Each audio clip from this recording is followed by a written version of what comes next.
All right. What it do, you dirty babies? It is let me put my glasses on so I can see everything that I'm doing here because it's Tuesday, man. It's Tuesday. It's 8 p.m. and you know what that means. It's time for another TikTok Trash Tuesday. That's where I go to movie TikTok and I pick out what I hope are good. I hope they're good TikToks. I hope they're good. I hope they're entertaining. I try to make them entertaining, even if they're not entertaining. And I'd like to thank you for helping make all this happen week after week. This is TikTok Trash number 30. We've been doing this for a hot second here. And if you've been along for any of this ride, we appreciate you. And if not, man, hit that like and subscribe button as well as that bell notification so when we know when we're going live. We, of course, always go live Sunday evenings at 8 p.m. for the Half-Ass Movie Podcast regular show. This month, we have been doing rom-toms, Tom Hanks romantic comedies in order. See, I keep wanting to say the wrong thing. But Tom Hanks romantic comedies in order, and we're closing it all out with Sleepless in Seattle. So that should be a good one there. I will say this, though. I want to kind of do this real fast here, just in case, who knows. But I want to throw it out there and go, like, what do you guys think that we ought to do for March? Because we're throwing around ideas. We're still, we're like a week out from having to, put something on the kitchen table, as it were. So just, if you have a thought, let us know. We'd always like to hear it. And again, big giant thank you to the people who support the show over at patreon.com/HMP. Those people get pre-show, post-show, Dinger Zone, and all that fine and good stuff. And we like to thank all of them for helping this program month after month, year after year, man. So awesome of you guys. We really appreciate you. Well, let's go ahead and get into it. I know we had a lot of crap to cover on the show today. And oh boy, it should be good. It should be good. Hopefully it's good. Hopefully it's entertaining. Let's go. I worked on a disastrous movie called Hudson Hawk 30 years ago with Bruce Willis. Richard E. Grant going to tell us a little bit about old Bruce Willie. Hold on here. I got to change something about this stupid. Whenever I leave this place, they like all of a sudden they decide to change shit and like, here's what this looks like now, and change the background color and like you can't see shit. There you go. That's a little more. There's our normal one. Okay. All right. I was getting weirded out. I don't know. I don't like it. All right, here we go. Back to Richard E. Grant. And he said to me, why are you prepared to play people who are sexually deviant or morally this or whatever? To be fair, Richard E. Grant do be playing a lot of those characters. If you really look at the kind of history, it's usually not Richard E. Grant. What a lovely son of a bitch he is. No, it's usually quite the opposite of that.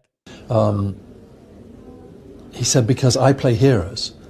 And I said, do you not find that limiting or dull in any way? I would imagine that like having that kind of thing is a little bit like it's very cool. It's very cool to have that like you are the hero of all of it. But you got to admit that the role that's more fun to play is the villain role. It's always more fun to play the villain than it is to play the hero. Now the hero is the cooler role to play in a sense of like moral superiority and all that kind of jazz. But like, tell me you don't love Darth Vader. You know what I'm saying? And he looked at me and said, no, that's what I like to play. But he said, you English guys are prepared to play people who are unsympathetic or weird or oddball or whatever. And I said, but that's what makes it interesting. Otherwise, you're just doing the same thing, aren't you? And he said, well, I earn a lot of money doing that. And I couldn't argue with that. Well, hey, listen, I think you have to go to like what sort of suits you and everything as well. I think if you're an actor, you can be pigeonholed in good ways and bad ways. So it kind of all depends on how things flow for you. But yeah. There is a big difference between this. Damn, Chin. Okay. And this. Listening. And how much you need to put on there, high? Hey, it's Uncle Roger. Yeah. The hero, everybody. How's it going today? I love Rush Hour, and I think I speak for Black people and Asians when I say, yeah, it's funny. But why is Chris Tucker different? It's because that kind of humor requires a level of intelligence, empathy, and context. Now, I chose this TikTok. I didn't watch. I got about to this point right here, and I thought, hey, let's learn a little something. I don't know. I mean, because we watch movies and stuff all the time, and sometimes, many a time, I would imagine, we don't always think about how things might look or seem from other perspectives. And as we've said many a time on this podcast, this is what I kind of want to do: is I want to see things from other people's perspective and stuff. And I when this gentleman came on, and he's got this is a fairly lengthy video, and I'm not going to try to interrupt it too much, but I don't know. I was just like, well, let's hear what this gentleman has to say, and really kind of break down the kind of differences between all of these things. I'm excited to see what his take is. That most people just do not seem to understand. Hear me out. You ain't got no better food, like some chicken wings, some baby back ribs, some fries or something? Chinese food, no soul food here. I didn't say nothing about no soul food. I said you got some better food. I need to be watching these Rush Hour films. There's been a lot of talk lately and stuff. But man, gosh, Chris Tucker was so fun back in this. He's like the fun kind of annoying, isn't he? He's a real pain in the ass, but at the same time, it's just like, you like him. You like him. I gotta turn this fucking announcement thing off here. What the hell's going on? Give me a break. All right, do not disturb. I posted something on TikTok talking about TikTok. It's like, show up here, motherfuckers. Stop commenting on the TikTok and come to here and write it in the chat and call me a dirty word there. All right, but back to Chris Tucker. I want that greasy shit. How you gonna sell a big box of grease? I'm chilling out what? Come on. The punchline here is that Chris Tucker. And remember, everybody, this is Rush Hour 2. I don't want to be a dickhead here, but this is Rush Hour 2. Tucker's character and the guy in the stall do not understand each other, and they have really short tempers, and so it escalates really quickly, and that is funny. Now take this clip. What's up, my nigga? The punchline here is that Jackie, he's not allowed to both say Jackie and the character that he's playing, important clarification, don't understand what he is saying. He's just following Chris's example. What's up, my nigga? And then it escalates again quickly into Jackie's classic action comedy style. What did you just say? I'll repeat it for you, sir. My nigga. The punchline when you listen to this guy Who care, correct? Nobody care? is just us. We are the punchline. Our existence is just funny. Now, I'll push back a little bit, and I'm going to let him have his speaks again because he knows far more than I do. He's an Asian guy. I'm just a white guy. So that's, there's obviously a huge difference there. But one thing that I do know is that Uncle Roger, the character of Uncle Roger, is taken very much from the personality of Martin Yan from back in the day. Martin Yan was probably one of the first kind of superstar the TV chef, if you will.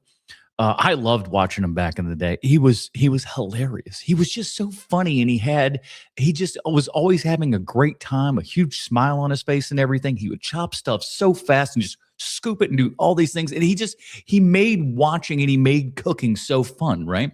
And Uncle Roger, it took a lot of inspiration from Martin Yan. So that's where I always kind of took it from. And then, of course, the stereotype of the overcritical Asian uncle in this particular case. The way some of us naturally speak English because our native tongue gives us that accent is funny for some reason. There's absolutely no nuance, no depth. It's just, hey, look, an Asian guy's talking, everybody laugh, by the way. Well, I don't know, because here's the thing, if people didn't sound like that, it would seem a little bit more racist, I think. But there are a large group of people, and here's the thing, not for nothing, it sounds a little bit funny. It does, as I am sure that it sounds funny to them when we go over to France or Mexico, and as is most Americans' cases, because those are the two main languages we go after. I'm sure that we sound silly to them when we try to, do their stuff. So it's all fair in love and war as far as I'm concerned there. I've seen the Rush Hour movies multiple times. Not once does Chris Tucker mock Jackie's accent just because. No. There's nuance. Do you guys understand the words that are coming out of my mouth? You throw in the fact that Jackie is there to play opposite Chris, to balance things. Oh, hi, Nayday. Joy team. Mark. 各位對唔住，我朋友飲多咗，而家咧疏疏地，我同大家抱歉。我唔知你要乜鬼名啊！唔知你有乜？亂咁講，又得嘅。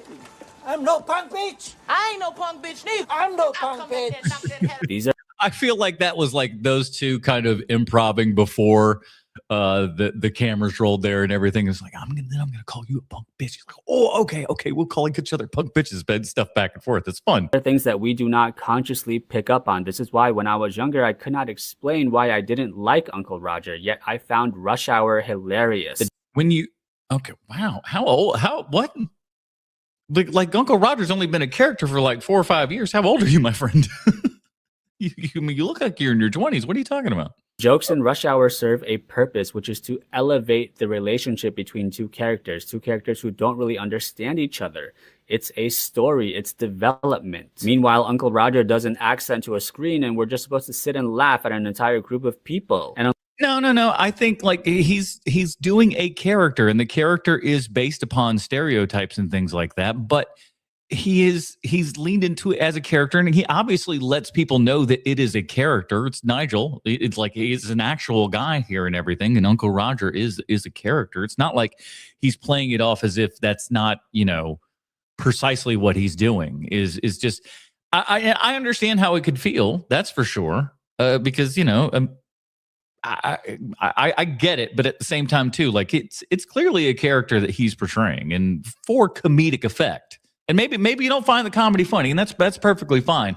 But like I don't know, like the kind of like Asian uncle guys that I've known in my life, from several different kind of Asian backgrounds, by the way, they're all kind of like that. So I feel like it comes from a genuine place, but it's obviously amped up to 11 because that's what makes comedy funny is life plus exaggeration. Unless you grew up with all of this, like Asian Americans did, you probably don't understand. I don't think you. But again, I think he just said it right there. I don't think he's giving us enough credit. I don't think he's given us enough credit. I'm certain there's a lot of people that don't know, but like I know enough about Asian cultures to where like all that stuff is funny to me because it makes sense. Maybe I'm not racist. I don't know. Understands. He grew up in Malaysia, right? Which is why these things are important to talk about. I will never stop loving Rush Hour. It is pop culture. It cemented its place in pop culture history. It's just unfortunate it paved the way for people like Uncle Roger. I don't know. I don't think that's Rush Hour paved the way for people like Uncle Roger. That's a wild statement. No, Martin Yan did. And Martin Yan, but here's the deal though. Martin Yan sounded like that. And it was kind of funny. But it was also like cute and endearing. That's kind of why you loved him. Because you had to listen a little bit harder to Martin when he was on TV because it was just like you weren't used to listening to that Asian voice all the time, right? That Asian American voice or English speaking voice that comes in there. You're just like, what is he saying again? So you had to listen hard. And when you did, you were like, holy crap, this guy's super funny. And I think that, again, that's just Uncle Roger's just taken the kind of Martin Yen character and turned him into, a very specific uncle type character. They think they have the green light. No. Boy, bye.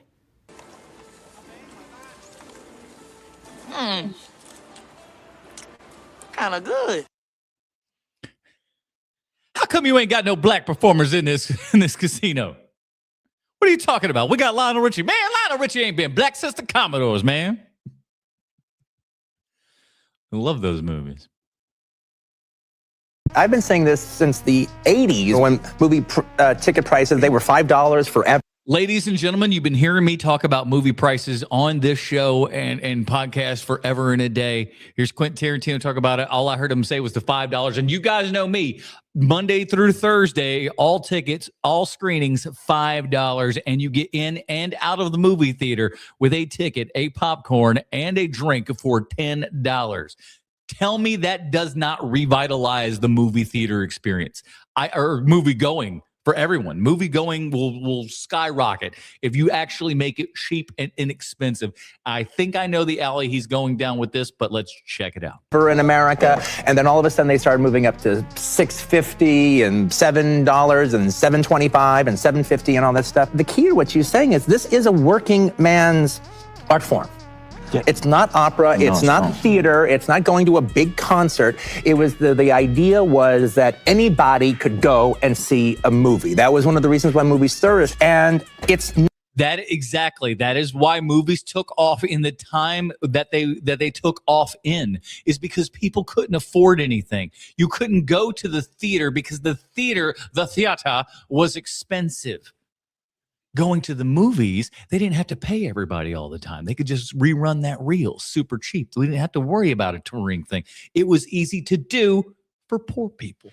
That's what movies were for. Movies were for the paupers.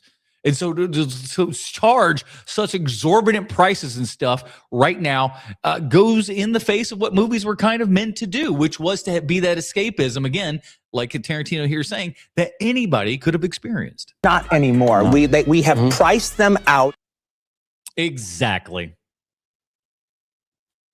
I will hunt down everyone responsible for hurting you. I will make them pay dearly. I want to get...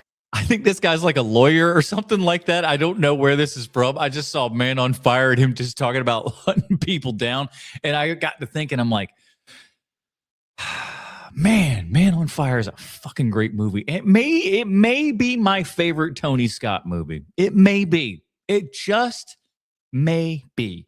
I know I have it on DVD. I don't think I ever bought it on a different format. I'm just even checking right now. Hold on.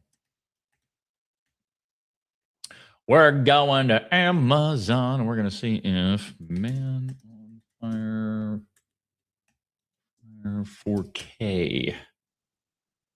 Bullshit. This is no good. Oh, wow. Not readily available in just about anything. There's like, you can get foreign DVDs and stuff like that, or foreign Blu-rays, but that's about it. I mean, I got an all-region Blu-ray player, but that's no bueno. What a bummer, dude. So I'm going to say this. Yes. Man on Fire. Get on 4K, damn it. This is like, and that movie's like, like 25 years old now. Get you all the money the law says is yours. Lowell, the Hammer Stanley, 459, cash! That's a little intense. Perfectly executed horror movies with questionable endings. Ooh, when I saw this, I was excited. I was excited here, and I'm curious to see where we're going. Let's go. Borderline shitty endings. Despite not sticking the landing, though, I consider all of these movies to be a 9 or 10 out of 10. Okay. I think less would have been more. Oh, literally, I will say this, dude. I love the movie literally up until the last shot. The last shot, which I'll call the 90s scare ending, even though this is in the 2000s. That, like, where all of a sudden, oh, wow, and then a Korn song plays or whatever the hell. No, that was terrible. Literally up until that point, I was like, I loved every bit of it. And then when Homie's face went in for a little jump scare there at the end, I just wanted to throw something. When it comes to the ending of Sinister, I think the creepy child trope is played out. I think ending on a cheap jump scare is lame as fuck. That's it. That's my complaint, is that cheap jump scare. The cheap jump scare, which wasn't even good and looked like crazy, again, bad CGI just coming straight at your face. Ugh. And I think the full-on Bagul reveal was also just unnecessary. He's basically just Dave Grohl in a Spirit Halloween. Yeah, man, there was like way too much. Like you could have kept some of that like hidden and behind shadows and stuff like that, and it made it way cooler than that. Absolutely correct. It took the mystique away. It's like, oh, Jack White's here. Mask. The signature M. Night twist isn't always going to land, but yeah, I agree. A lot of people don't, but that was one. There was one of those ones when Signs came out. I was just like, are we all watching the same movie? Because like I think this is fine, but like again, last act is where your problem Signs lies. Is one of the more egregious offenders. How in the fuck are aliens capable of intergalactic travel taken down by H2O? Like Yeah, literally, you decide you can be taken down by water, and you drop on a planet that's 70% water. What kind of brain thought is that? If you're scouting the planet, you can see that it's 70% water. Dummies. Maybe move on to another planet. The U.S. version of The Descent has such a piss-poor ending that Neil Marshall... Can I tell you something, kids? I got some controversial for you. You want to hear something controversial? I never made it more than 10 minutes into The Descent. I was so bored. And and I don't remember why I never got back to it, but it was just like, and maybe it's great. Maybe all of a sudden it picks up, but I just, maybe it was like a DVD or something. So the quality was kind of shit. And I was just like, I can't see what's going on. Maybe I don't remember what the circumstances were, but tell me that I need to watch The Descent. I just don't know. Has come out and said that the UK version is the only definitive ending to this movie. The US version finds Sarah escaping the cave and hallucinating about Juno in the car before the credits roll. The UK version is the Michael Cera movie. Seems like an odd way to advertise a new flick and stuff like that, but hey, it's Hollywood. What are they going to do? Is basically the same thing, only Sarah wakes back up to find herself still in the cave, which is not only the more devastating conclusion, but also a payoff for all of the hallucinations leading up to that. That is pretty cool. That's a better ending. He's definitely right. Where it's just like you have this that you wake, like that's a badass ending. If I'm honest, you have this idea that you got free and you got this, and you woke up at the end and you're still in the. That's fucking devastating. I love that. That point throughout the movie. An unlikely movie to make the list, but Psycho is not above criticism. And I'm not talking about the final shot of Norman Bates with the skull. I was about to say now superimposed over his face. That shit's actually pretty. That whole sequence there where it's just we're wide and we're pushing in and we're pushing in and we're pushing in and we're pushing, and it's just so good. And when we land on that final shot and he's just looking up, all you can see is madness looking back. Fucking A, it is so good. Fucking dope. We really don't need the psychiatrist explaining the ending of the. You see, Norman Bates was he was both his mother and the son. See, you see, this is 1960, and the audiences are dumb as hell. So we really got to spell it out for them, because otherwise, everyone's going to go home very, very confused and complain. The film to the audience. It really is a head scratcher as to why Hitchcock decided to include that. They're dumb. People were dumber. People were dumber, and you didn't want to walk out and leaving them with nothing. And again, I thought a great. I don't know if he's going to include in this, but I think the Sixth Sense kind of dies with the wife bit there at the end and everything. I wish we would have just found out that he was dead and that was it, and then boom, credits, and then maybe a post credits have the Haley Joel Osment and your mom says your grandma says she's proud of you kind of stuff. But maybe something like that, because I fucking love that scene. I want that scene to be in there, but it's tough to do it but it just goes on too long. I still think the original Hell House is one of the best found footage movies ever made, but I've never seen it. And they've made 78 sequels, which either tells me it's super, super good or super, super bad, and dum-dums continue to watch it, because horror fans are strange. Horror fans are a bunch of weirdos, right? You never quite know what they're thinking. We've seen 3 of these before, and they all been shit. But the next 2 should be the good ones, right? We're gonna give it one more go. The ending does feel like sort of an afterthought. I'm not really sure if making Sarah a paranormal entity is the best way to tie this up. Again, less is more. It feels like a tacked-on storyline to try to tie up some loose ends, whereas a far more ambiguous ending would have been the perfect way to wrap this up. Speaking of which, I don't know why this kind of just popped into my head here, but Terrifier 4, which is supposed to be the final Terrifier movie here and everything, I think that has a wild potential to have a crap ending. I hope it doesn't. I hope Damien Leone is really gonna knock it out of the park with that one. But there's a good chance that it could flub and he could just, he could miss. But he hasn't so far. He hasn't so far, man. He upped he did fantastic with 2 and then upped it with 3. So I'm just, I'm excited to see whatever he does. He's still working on it from the sounds of it. But maybe I had that TikTok. We'll see. But I think the thing that bothers me the most when it comes to movies, and now that y'all are in the space of movie creation, is those people, like when you're gonna run into them all the time, the film bros of the world. Why film bros suck? They do suck, don't they? It depends on what you mean by film bro, but we'll see what he's talking about. That are like their top fours in 1970s. Oh, you mean people with class and taste? I'm sorry, I didn't know having a knowledge of film history made me a film bro. Well, la di da. I guess I'm a little bit more special than I'd realized. Cool. I know what you're talking about. It's so bothersome. You know what's bothersome is having a podcast and having no microphone. Have a microphone so we can hear the words coming out of your faces, you dum-dums. All right, tell me about how more of my 70s movies are bad. When I tell them I like Real Steel, and they're like... I mean, listen, Real Steel is fine. If you go back into the HMP archives and stuff, we reviewed Real Steel. All big fans. All huge fans. And I'll be honest with you, I'd love to see a Real Steel sequel of some sort. I would love that. Very, very good. You can't. You tell me like Fight Club or something like that. Well, Fight Club's a fantastic movie. I saw Fight Club when I was in high school.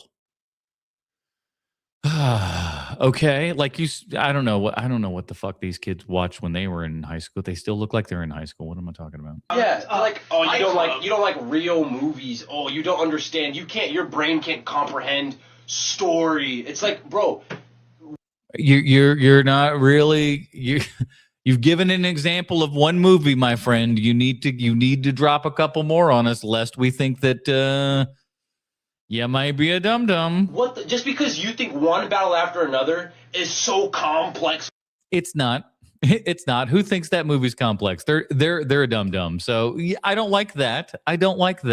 That's we're on the same page there. No worry. Whatever doesn't mean anything. That movie for your average enjoyer is garbage.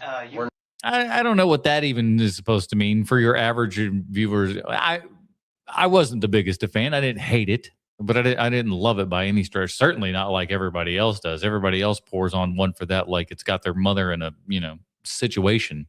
Not film bros. We're not film bros. I mean, we were all in. We're not film bros. We're little guys. Theater for like 2 or 3 years. Yeah. And we fucking hate one battle after another. It's just so boring. It's and if you're having to explain, if you're having to sit there, one thing I don't. Well, I was gonna say I don't know that I would call it boring. Sometimes it's not exciting. And I tell you why I think the story of this movie is bad. For example, one battle after another, and then your reply is a fucking Harry Potter book reply about why it makes sense. That automatically is like, really? Like, come on, I have to. Listen, he's like, what you gave some effort as to explain that your problem. That's what the hell? Is that your complaint? That they wrote something and tried to explain things to you? You might not like it, but like, it doesn't even sound like you want to give it the time of day. Okay. Sit here and blah, blah, blah, blah, blah, blah. There's no way you're processing that while she's sticking a gun in this guy's mouth and getting him hard. There's no way you're sitting there and like, wow, that was peak. Yeah. That was something so exciting to watch. That's a whole nother topic for a whole nother time. Boys, we got to get microphones for you. Okay, it's otherwise you need to stop. I know the gag is we need to make podcasting equipment more expensive. You haven't even spent anything. Spend a nickel, get a microphone, my guys. Holy. Did you know that this ride at Universal Studios Orlando used to smell like rotting fruit and 30 tons of wet fur? Boy, do I ever. Man, I tell you, I am glad that I had got to go to Universal Studios Orlando way back. Maybe not way back, not at the early beginnings and stuff like that, but early enough to where I was still able to get on the Jaws ride. That was fantastic. Oh my gosh, when those things blow up, the heat on your face is unbelievable. I was sitting on the far end. The explosion was on the closer end. And I felt so hot. My dad was sitting on the opposite side. I was like, I don't even know how the hell he got through that. Because it was hot on me, 4 people over. It was unbelievable. So much fun. And one of the rides, of course, was outside of Jaws, was King Kong. And that was a fantastic ride. It was so cool because we had these big, giant things, these animatronics and stuff everywhere. It was just so much fun. And then you got to get out and get in the big, giant hands of Kong there and everything. What a great time. And then they're just like, kill it. Welcome to You know what they need? They need more rides with projection walls to where they're just like, here's a video. All right, there you have it. Universal Unlocked, where we dust off the archives to explore the history and I can't believe the ET ride is still there. And by the way, the last time I rode the ET ride a couple years back, still thoroughly enjoyed it. Still thoroughly enjoyed it. There's something like, it's a little old, it's a little rusty, it's got a little bit of creak into it and everything, but the line going up through there, going through like the forest area and stuff like that, very, very cool. The ride itself is a lot of fun. You get to see little ET's planet there and everything.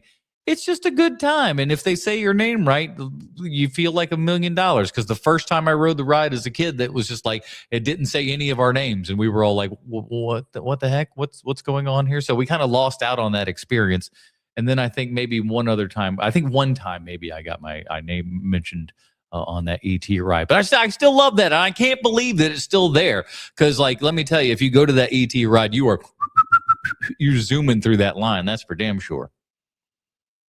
nostalgia of the world's greatest movie park. Today we're heading back to the 90s to face the original King of New York, Confrontation. So before the Mummy took over what is now... The Mummy is a cool ride too, though. For real. I was shocked. I was shocked at how dope that Mummy ride is. The Museum of Antiquities building, this was actually home to one of the most massive animatronics ever built. And that animatronic was, of course, King Kong himself. It was so cool because he's the size of the ape, man. Himself, as seen here in the Confrontation ride.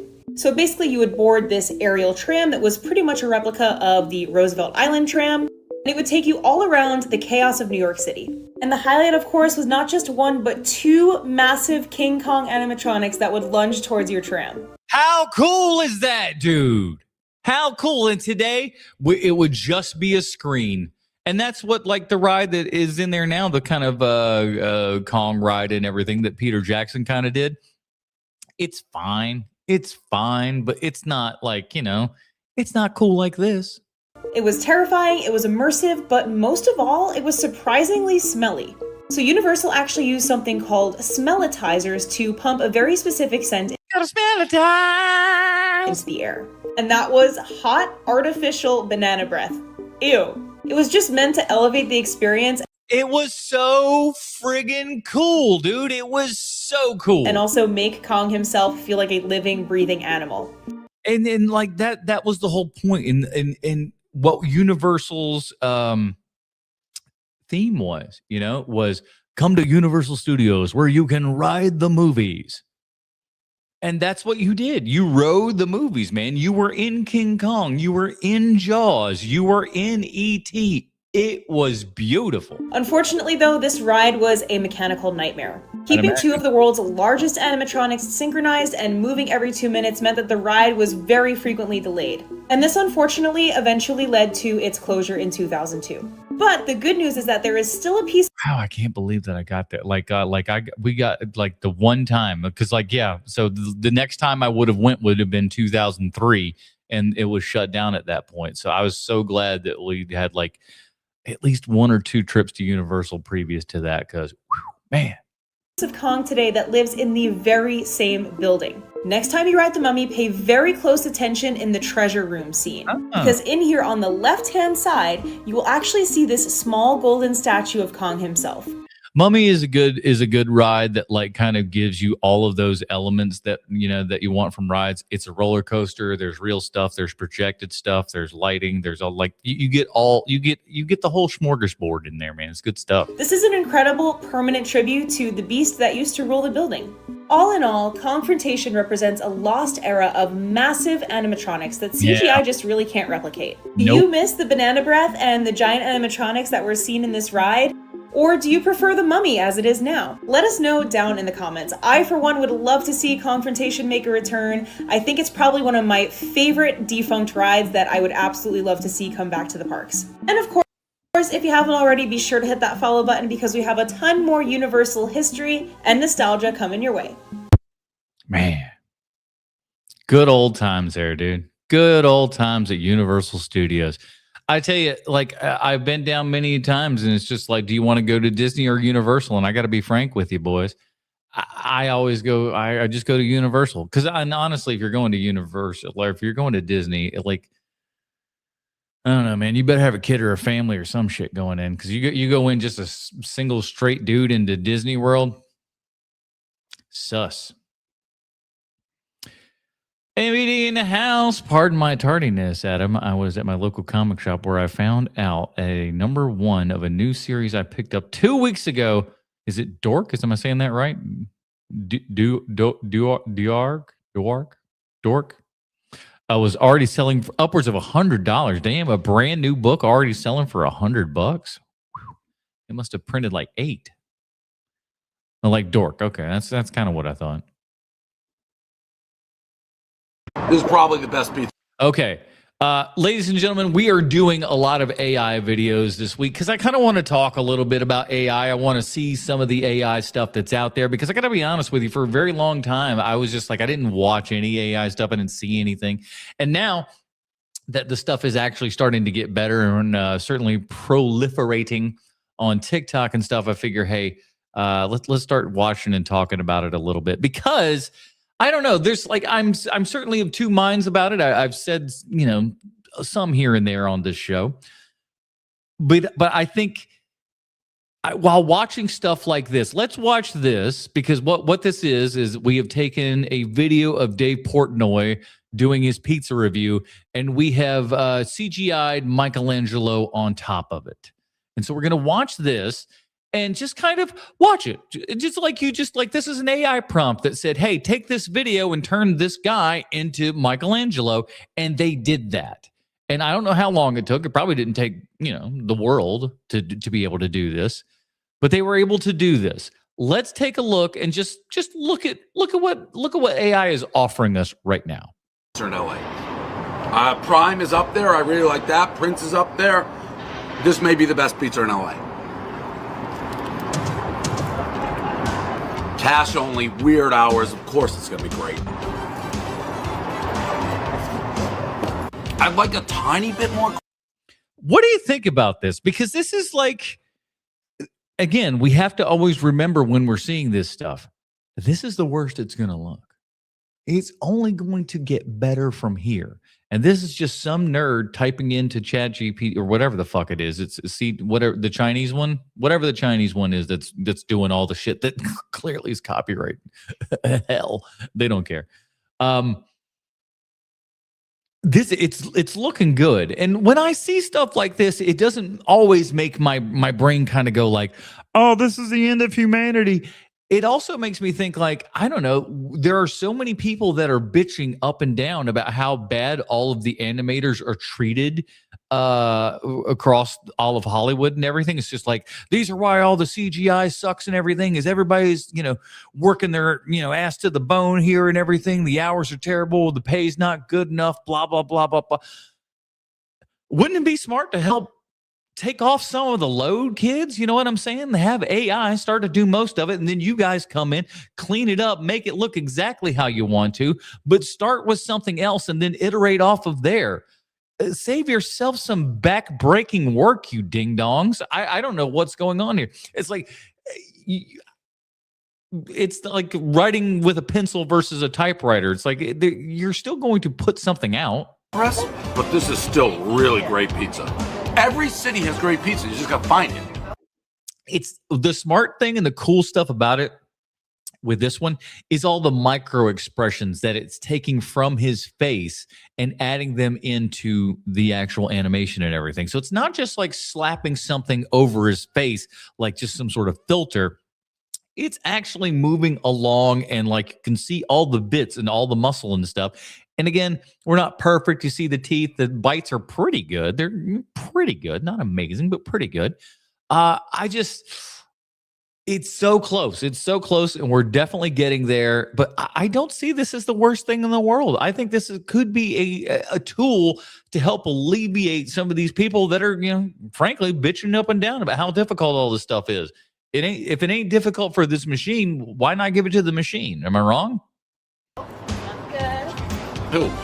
8-2, 8-2. Let that sink in. Could have maybe been an 8-3. Great pizza. I would say the best pizza I've had in LA. And I don't know, maybe 1 to 2 people have recommended it. I found on my own app. This is the best pizza in LA. And that's what we're working with. That's pretty good. That's pretty good. I think it looks pretty cool.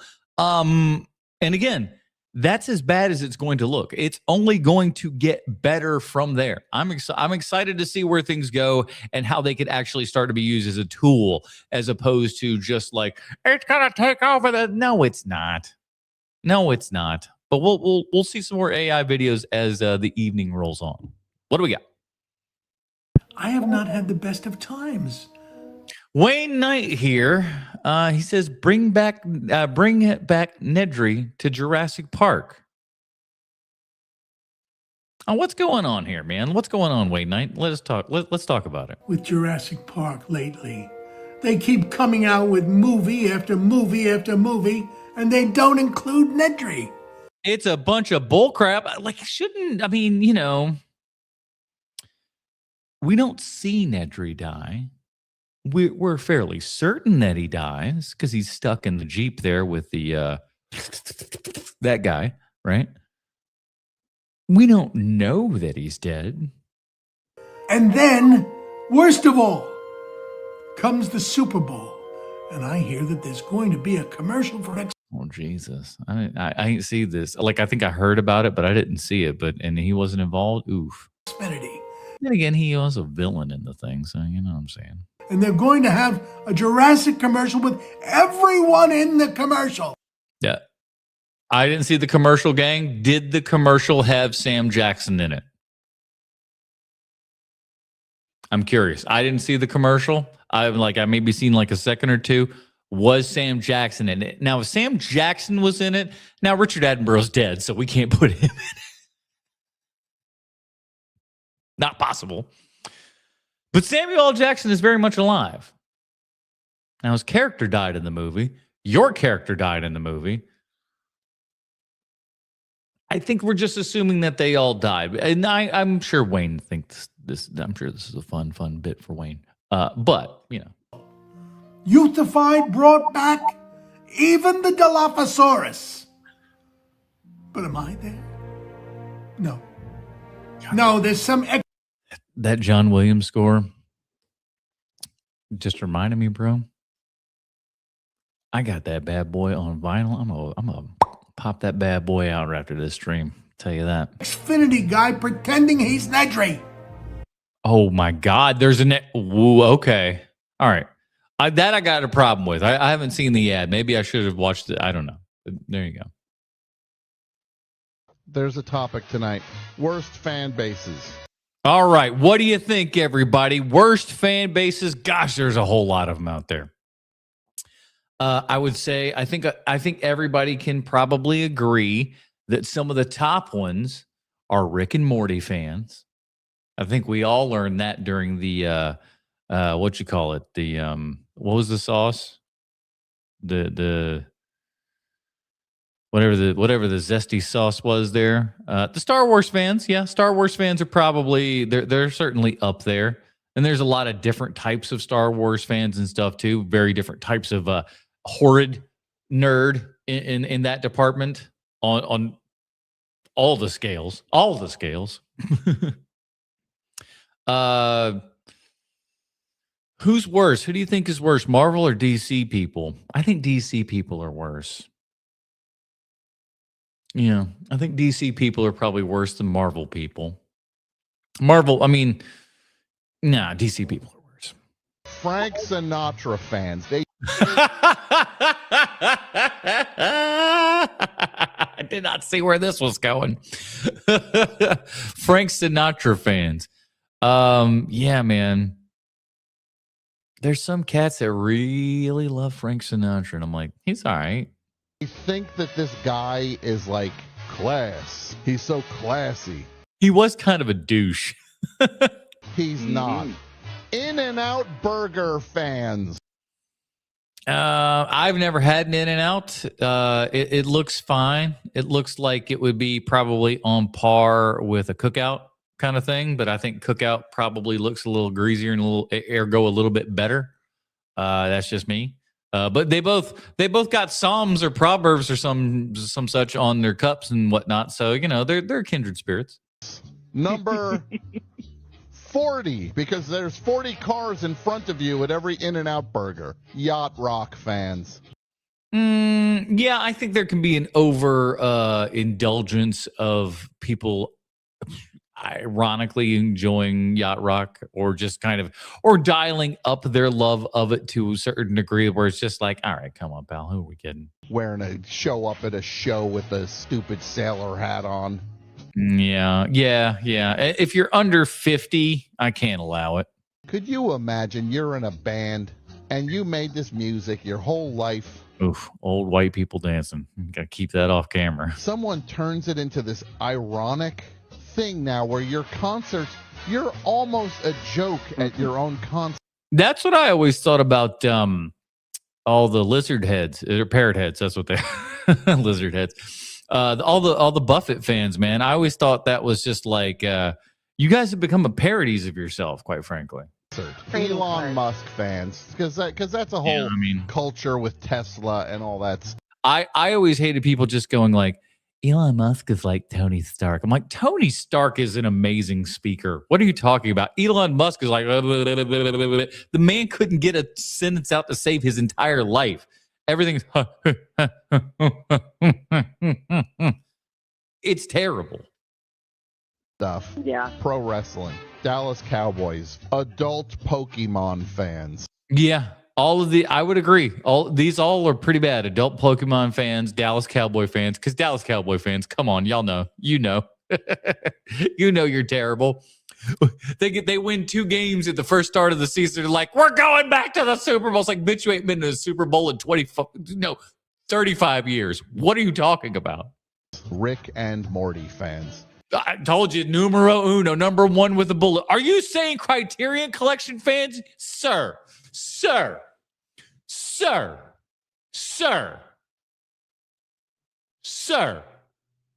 How dare you? Criterion Collection fans? Sondheim. Oh, you like the movies of the world. Okay. Fans. It's Always Sunny fans. Number 16, Spring. I don't know. And, what? No, I will say this. It's Always Sunny fans who don't realize that the gang are horrible people. Those Sunny fans, yeah, you're right. Springsteen fans. I don't know if Deadheads are going to make this list. You don't come across as many Deadheads anymore, I mean, obviously, J-Bag go, man. But I don't know. Many of you have requested it, so let's talk about the single scariest episode of children's television, Season 1, Episode 2 of Salute Your Shorts. This was Season 1, Episode 2. Let me tell you something, boys and girls. This episode scared the piss out of me when I was a kid. Oh, my Lord. I love Salute Your Shorts. Great show. So awesome. This episode was scary, dog. Ghost Story, better known as Zeke the Plumber. Cold Open starts with a POV of Sponge taking some real Blair Witch camcorder footage out in the woods and catches Budnick carving ugly as a loser in a tree. After the opening theme, we cut to Budnick telling a ghost story around a campfire, where he tells the tale of Zeke the Plumber, a former janitor at the camp who got his nose bit off by a parrot in the Philippines. Because of course you do. He's said to haunt the dreams of anyone who comes in contact with his cursed plunger. What is this guy, the Freddy Krueger of custodians? Back in the girls' bunk, Dina shows the other girls her own way of warding off demons and ghosts. Turn around once, spit in your hand, and slap your forehead. We then cut to Michael, who's seems like a logical enough way to go about it, and probably foolproof, really. The first to be visited by Zeke in his dreams. And apparently his biggest fear is everyone will find out about his stuffed animal, Harry the Hippo.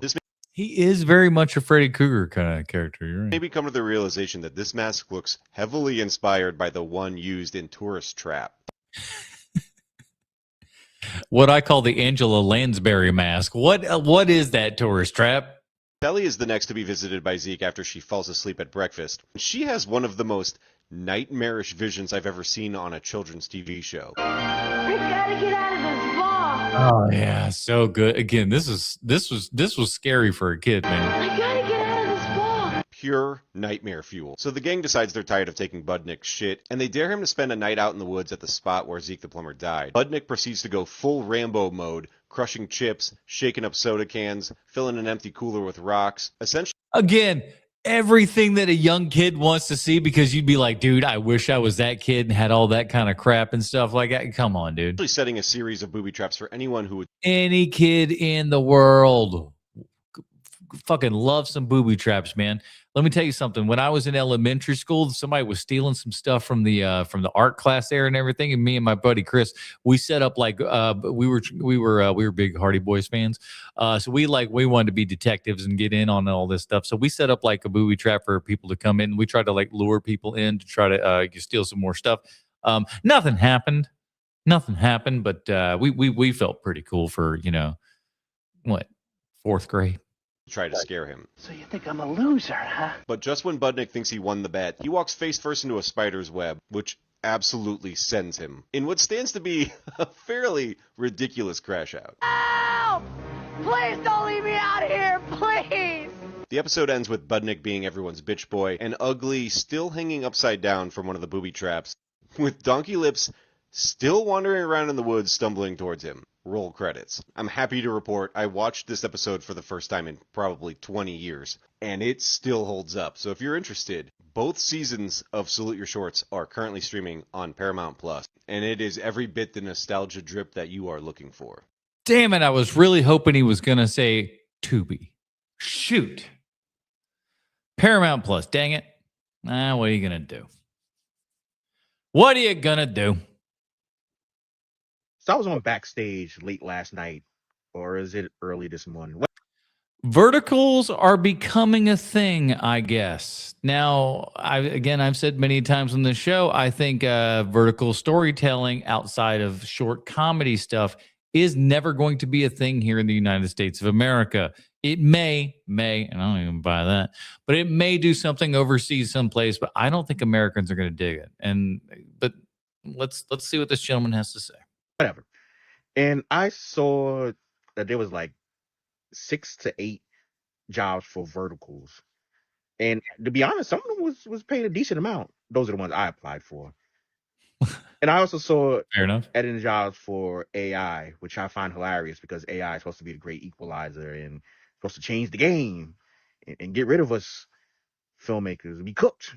You need prompter jockeys. That's the big thing. Is everybody thinks that you just go, give me good movie, and it just pumps out a good movie. That's not exactly how that works. We done like cooked food, as my late uncle Kevin would say. But anyway, it was weird seeing so many verticals going into production. I guess it's the new thing now. It's going to try. They're going to try. And I'm here to tell you, it's not going to work. It's not going to work. We don't want that. We don't want to consume things like that. It's just like, it's not, I just don't see it happening. I guess it's the new trend. Who knows? Maybe it will pay off. So far, I have not watched any of the verticals. I've seen. That's exactly. He's even applying for jobs. He ain't even seen them actually exist in the real world. That's kind of wild. People review verticals, and those were pretty funny. But I have not actually sat down and watched any of the verticals. I guess this is a replacement for the web series. I don't know. I don't know if the trend. Yeah, and where did the web series get us? Next to nothing.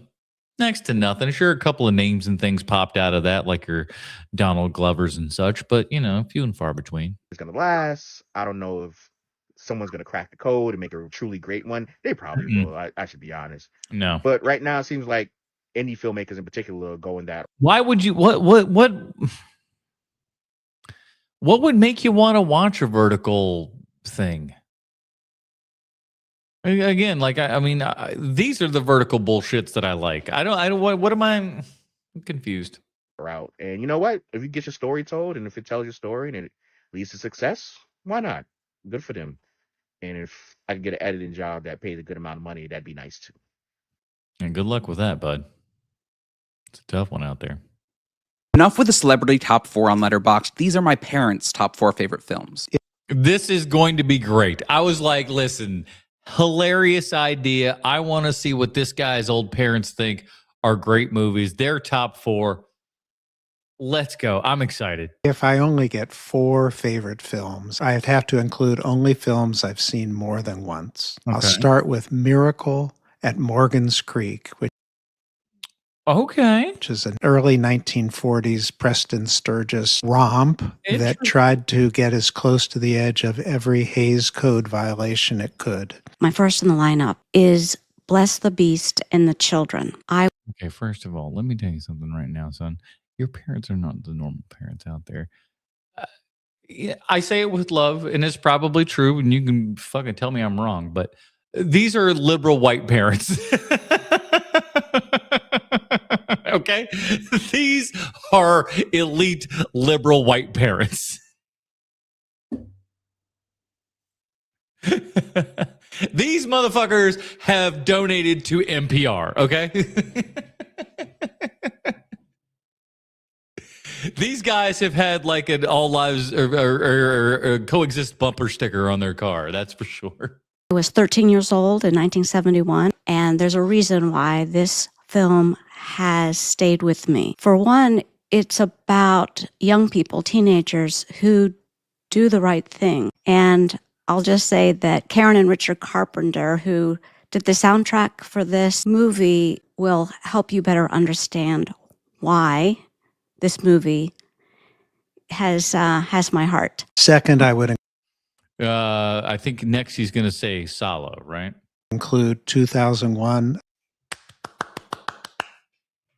Good job, old timer. A Space Odyssey, which I probably saw on the big screen a dozen times. Wow, that's pretty awesome. I've seen 2001 on the big screen twice, and I'd see it again in a moment as well.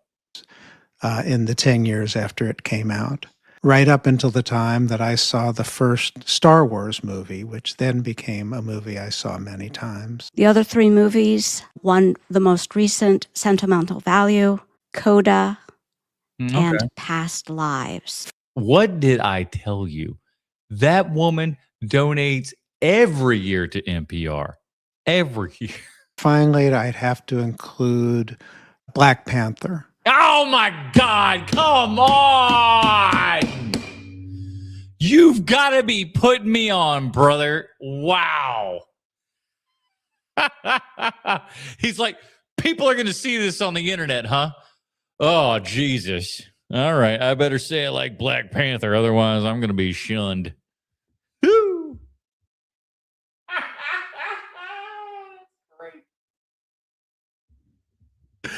Oh, that's lovely. Golly bum.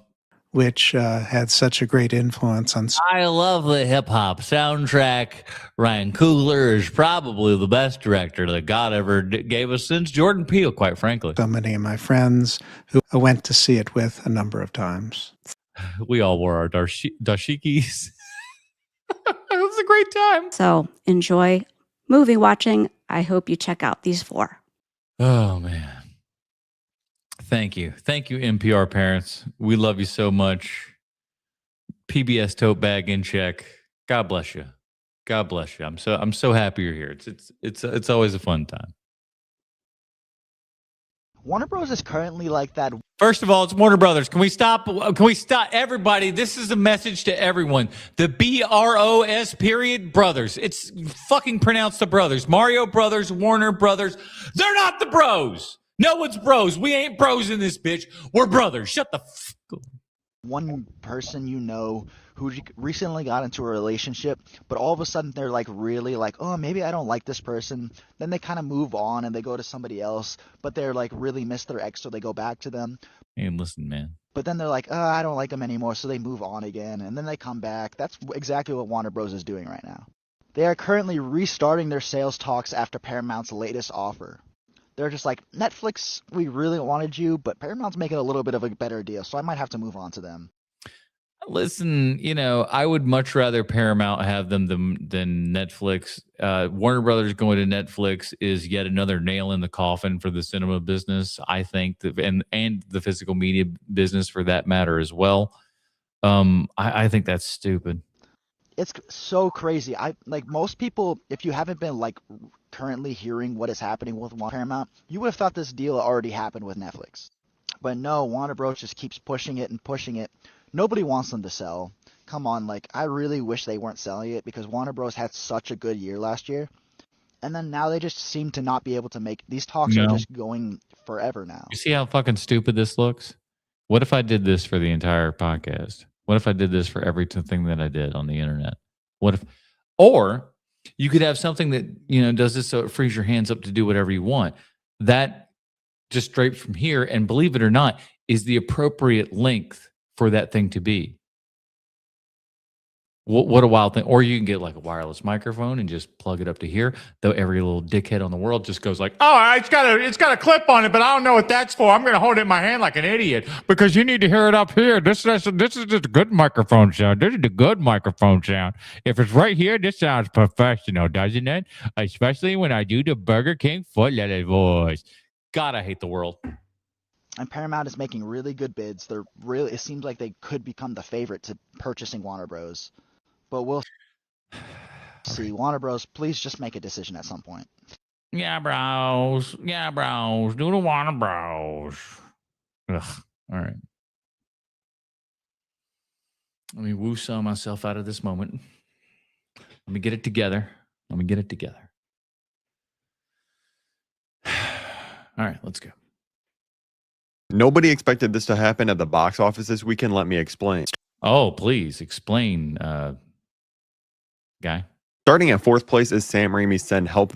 I need to see Send Help. I'm sorry. I know that the chat's actually been yelling at me to go see Send Help for the last couple of weeks, but so sorry. This is in its 3rd weekend, but made another $8.9 million domestically, which brings its total to $73 million. But what's really crazy is that this was only a 0.8% drop from how much money it made last weekend. That's great. That is great news. But 73 mil worldwide. Beautiful. Which is astronomically low. In 3rd place is the new movie Crime 101, which just opened this weekend. And this movie brought in $17 million this weekend, which isn't. That's okay. But I promise you that movie cost at least $60 million to make. But it's like, why are you spending that much money? Does Mark Ruffalo need that much for his makeup? I don't know. Bad, but apparently it cost $90 million to make, which is fuck. See, told you. Is absolutely insane. In 2nd place is the newest animated movie from Sony Pictures Animation. Look at Homeboy here. He looks exactly like that goat. The biopic of you, dog? What is this? Oh man. Go, I had a blast with this movie. In its opening weekend, it brought in 30. And he went to go see it. They know their audience, man. $2 million domestically and $47 million worldwide, which is crazy because it's actually the highest box office opening weekend for an original animated film since Coco all the way back in 2017. Wow. We're in a dirge of fucking children's films, dude. Really needed another original movie win. But as you can see, the budget was $80 million, so it's still got a long ways to go, but I think it's going to make it back. But at number 1, despite how many people are hating on this movie, apparently a ton of people went and saw Wuthering Heights, which is actually underperforming compared to the early. Wouldn't it be funny if it was Wuthering Heights with Werther's Originals and it was just all old people? The predictions for this movie, it brought in $40 million domestically, $82 million worldwide on a budget of $80 million. I don't know. People are like, Wuthering Heights takes liberty. I'm like, I don't give a shit. I want you to see it, but I don't want you to feel pressure to see it so that you might not end up. Well, no, I don't think that it would be that at all. I don't think that, it's just, it's more just like, just time and stuff like that. We've been working on image and video enhancement for over. Topaz Lab Project Starlight, the first ever diffusion model for video restoration. I think this is really cool. I think this is interesting. And again, this is more stuff where we go, hey, maybe AI is not the worst thing in the world. Look at these, before and afters when we're cleaning up some stuff. I think we're getting better and better at it, it seems. 20 years now. And in all that time, there was one main problem with video enhancement. That of temporal consistency. Even though we can make one frame look really, really good. See how, again, he's very, very right. As you can see, these frames look really good, but when you put them in motion, that's when things can truly fall apart for these restorations and stuff like that. But we've seen him do better and better these days. If you saw any of the Peter Jackson stuff that he's been doing with the Beatles and World War I and stuff like that, very interesting. As soon as you put those frames together, you can easily see motion artifacts and inconsistencies between frames and objects. But now, for the first time ever, we're introducing Project Starlight, the world's first diffusion model for video enhancement that fully solves temporal consistency. With it, you can get surprising results on everything from old home videos to professional shoots. I think this is amazing, dude. I think this is really great. And like I said, the technology is only going to get better at it. It's not always going to be there right now, but it's coming, dude. We consider this one of the most important breakthroughs that we've ever made. Comment the word Starlight below for early access. No. This is really cool. I think this looks really great. I think this is I honestly, I think a lot of things need to have this applied to it to try to restore and keep these things. The number of films that we have lost over the years to film degradation and just, mishandling of things is unbelievable. And if we could get these things scanned in and actually, kind of upgraded and stuff like that and printed right back out the film and whatnot, help preserve these things as they should be for all of time. Why not? Someone on YouTube is using AI to put Bruce Lee and Muhammad Ali fights, Muhammad Ali together on a fake TV show for the first time, and that should stop. Matt, MBD, we're talking more, some more of the fucking, what is the word I'm looking for? I keep wanting to say CGI, AI, AI CGI coming up later. I had a little bit of talk about it. We'll talk about some more as things go on because I got a couple more AI videos that we need to talk about because I don't always see it as the harbinger of doom that so many seem to. Huh? Can you guess what this is? I guess it's got to do something with film if I'm looking at it like this.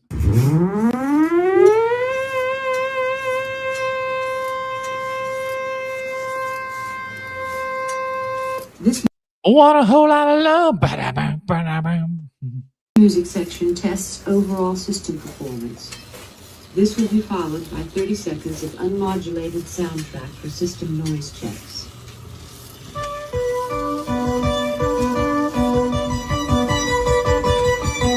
Watch me get copy struck for this shit.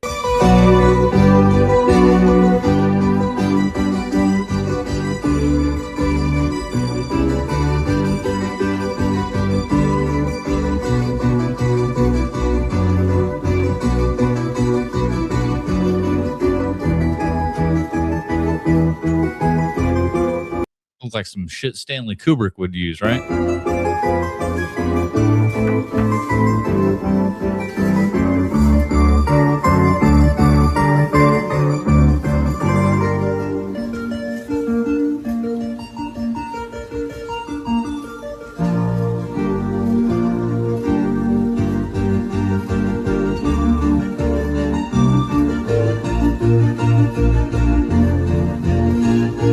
It's interesting that they used a synthesizer, Randy Carlos. Who is it? Randy Carlos. Previously Walter. My windows went to hello operator. Give me number 9. Is that what's going on here?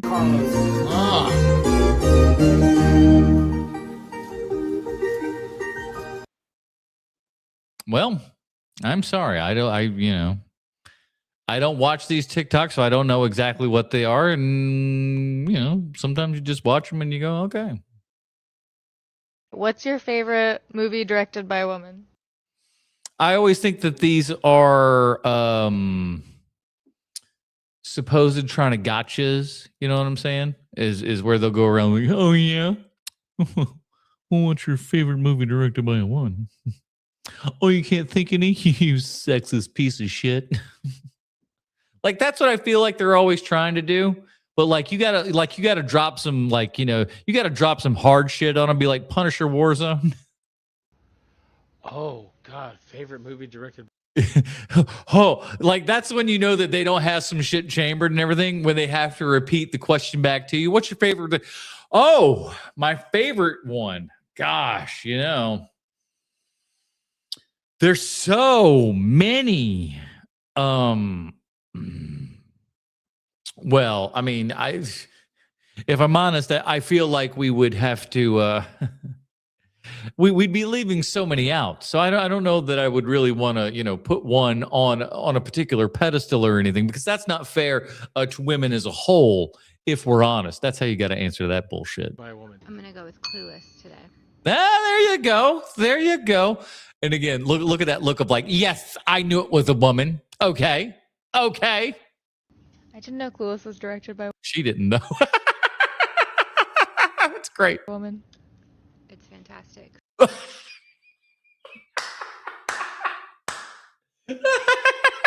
love the conviction. It's fantastic. She doesn't give a shit. So of course. Yeah. I would say the Barbie movie. I think when they say the movie, I think they need to say the director. That's just me. Solid. Okay. It's called The Beaver. It's by Jodie Foster. It's a The Beaver is a wild one. It's like it's an odd choice for your favorite movie directed by a woman, but okay.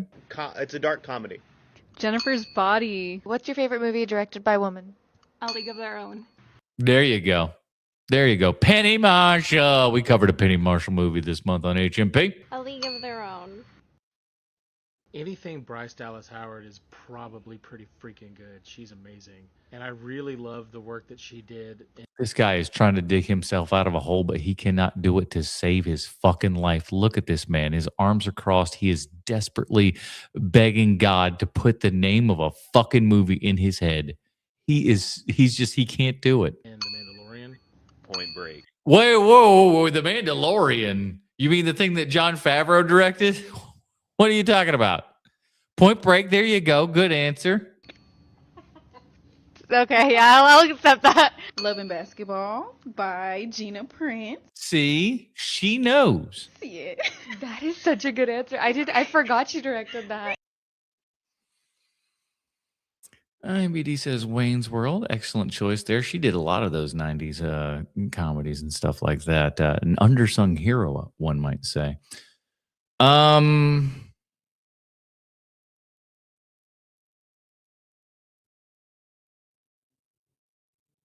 I really got to sit and think about it. I like it. It is like, not that there's so many choices, because I don't think that there are. There's not so many that there's like a gajillion of them.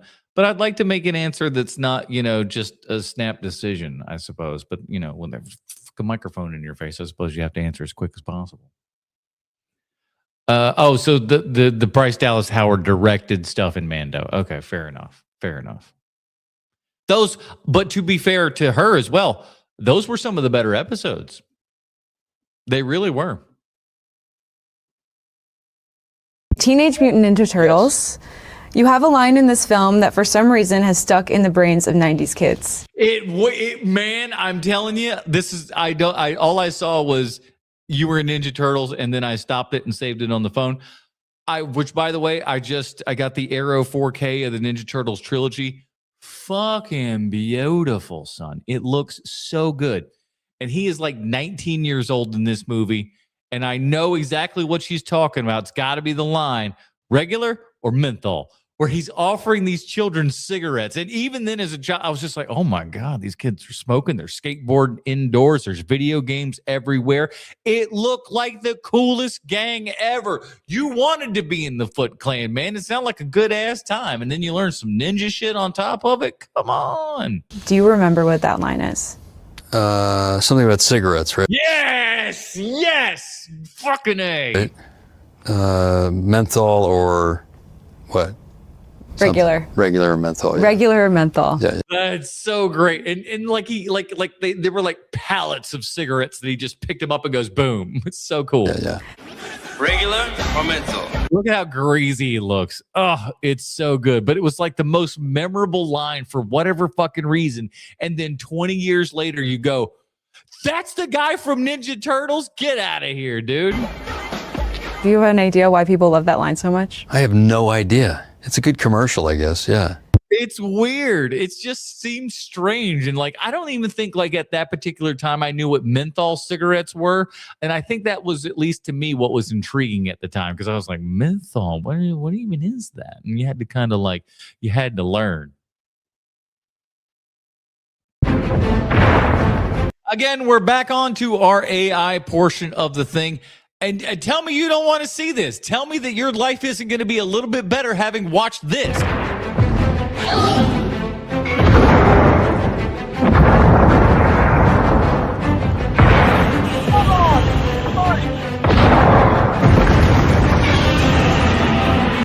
I'm not saying I want to watch a whole movie of that shit, but for like 20 seconds of Godzilla fighting a giant Kirby, how's that not fun? How's that not something that you want to see? And let's be frank. Let's be honest with ourselves. If somebody put that out in some sort of cartoon form or whatever, you would absolutely watch that. You wouldn't think two shits of it. But the fact that you know it's AI, all of a sudden your panties get in a bunch, what's happening? Can't you sit back and enjoy? It's like you're putting people out of who fuck? Come on, shut up. Another night of my credit card getting a personal charge from none other than Ben Ball. I don't know what did I save this for? Well, I told you to dim the fucking lights, Paul, but I guess that's not something you're capable of. By the way, what do you want to do? Watch a 1-minute TikTok? I just have more respect from our friends and their schedules. This is a 3-hour film, and we've seen it 6 times.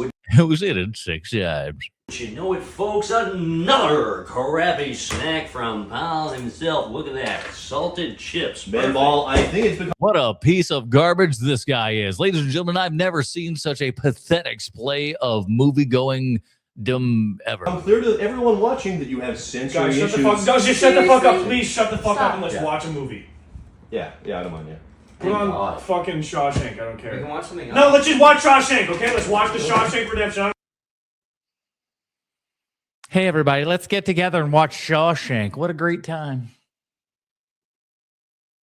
You've never been gaslit before until you watch a movie by yourself and you're just like, wow, what an amazing movie. How have I never seen this before? Why is no one talking about this? I'm going to text all my friends, hey, have you guys seen this movie before? They all respond, yeah, that movie sucks. I Sounds like you got shit movie taste, dog. What happened? hate it. Okay, well, that just can't be. Let me look it up on the internet. This movie is the worst movie of all time. I think some people need to learn, maybe the hard way, that they have bad taste. You know? Now, I'm not saying that you should, jump on board and have the same consistent thoughts as everybody else out there, but I am saying that maybe sometimes you might be wrong. It ranks #1 worst movie ever. What? Yeah, listen, you got to learn to start to realize, hey, maybe this Paul Blart Mall Cop 2 is not the cinematic masterpiece that I might have thought that it was. But I understand you turned down The Godfather and The Sting. Yes, that's true. And hey, it's my birthday buddy Jack Nicholson. What's he sounds like he's been turning down roles. I think I had enough business acumen. I know I had enough business acumen. Oh, we know he had enough business acumen because he got some of that Batman merchandising money. You see, nobody got any of that money. I got some of that money and put it right there in my back pocket. And then I walked all the way to the bank. And they cashed that check. And you know what that cash bought me? Cocaine and whores. By then, to know that both The Sting and The Godfather were going to be huge hits. At the same time, I happen to think that Last Detail and Chinatown are, to me, they were the more interesting of the films. Godfather was going to be a good film. I'd always wanted to work with Marlon, but I was asked to play the lead in it. And could you imagine Jack Nicholson is in the Al Pacino role? boy, what a downgrade that would have been. Hey, I felt it should be an Italian person. Oh, there you go. He did it. Hey, I didn't want to do it because I'm not Italian, and quite frankly, I think you're doing the world a favor. You're welcome. And B didn't have any scenes with Marlon in the script I read. And I thought, well, I'm liable only to get to work with Marlon once.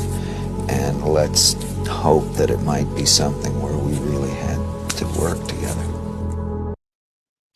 Listen, it would have been a worse film. It would have been a worse film to have Jack Nicholson, The Godfather, 1,000%. Because if he was auditioning to play Michael, or offered Michael, from the sounds of it, if he was offered Michael, what a horrible choice that would be. That would change who the Corleone character is altogether. I don't like it. I haven't seen it, but Siskel and Ebert have mentioned The Last Detail enough times that I would like to see it. I feel like I saw it once way back when, but I couldn't remember it. All I remember is his jaunty cap on the cover. I want to ask you a question. I heard, Leo told me that Steven's name has been mentioned more on stage at the Oscars than God. I believe it. Yeah, I mean, fucking heathens. That was a fact that Leo said. You have been thanked more often on stage at the Oscars than God. Well, you know, the Oscars isn't a church. Well, I don't know that that's the best response that you wanted to give, but okay.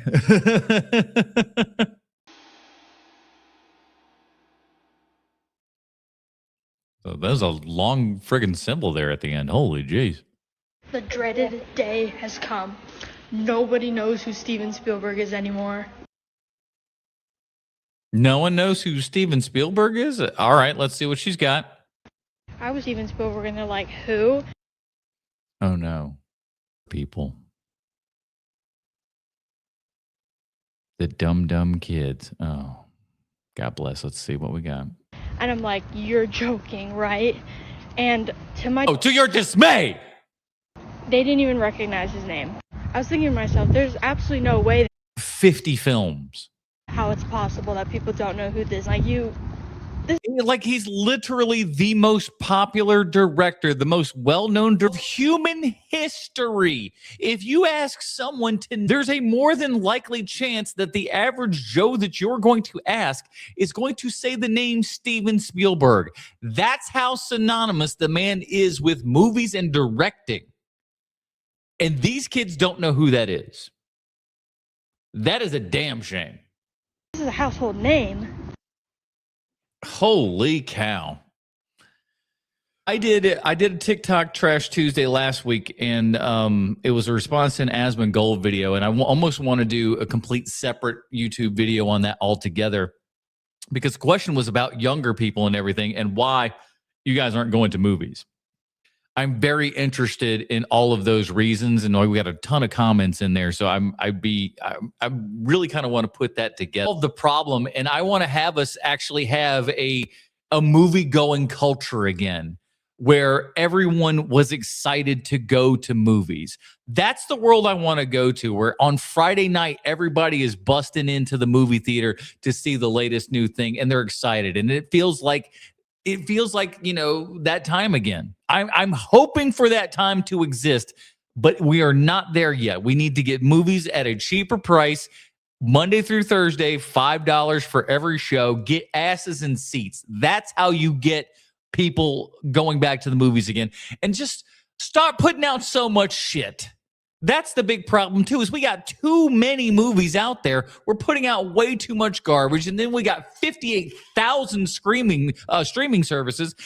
We don't know where anything is. There's too much crap. It's too much crap. Just slim it down, make things at a quality level, and stop just spitting out garbage to us all the time. That's the problem that we have. We're tired of the garbage. All right, what's next? My point. Oh boy, I'm so glad that we got a whole folks here. This real takes here, or as I like to call them, real bad takes, is about this is my girl. We've seen her for the last 2 episodes of TikTok Trash Tuesday, breaking down movies. So I kind of felt a little connection to her because we've gone through like Akira with her, and what was the other one we went through and saw? Old Boy.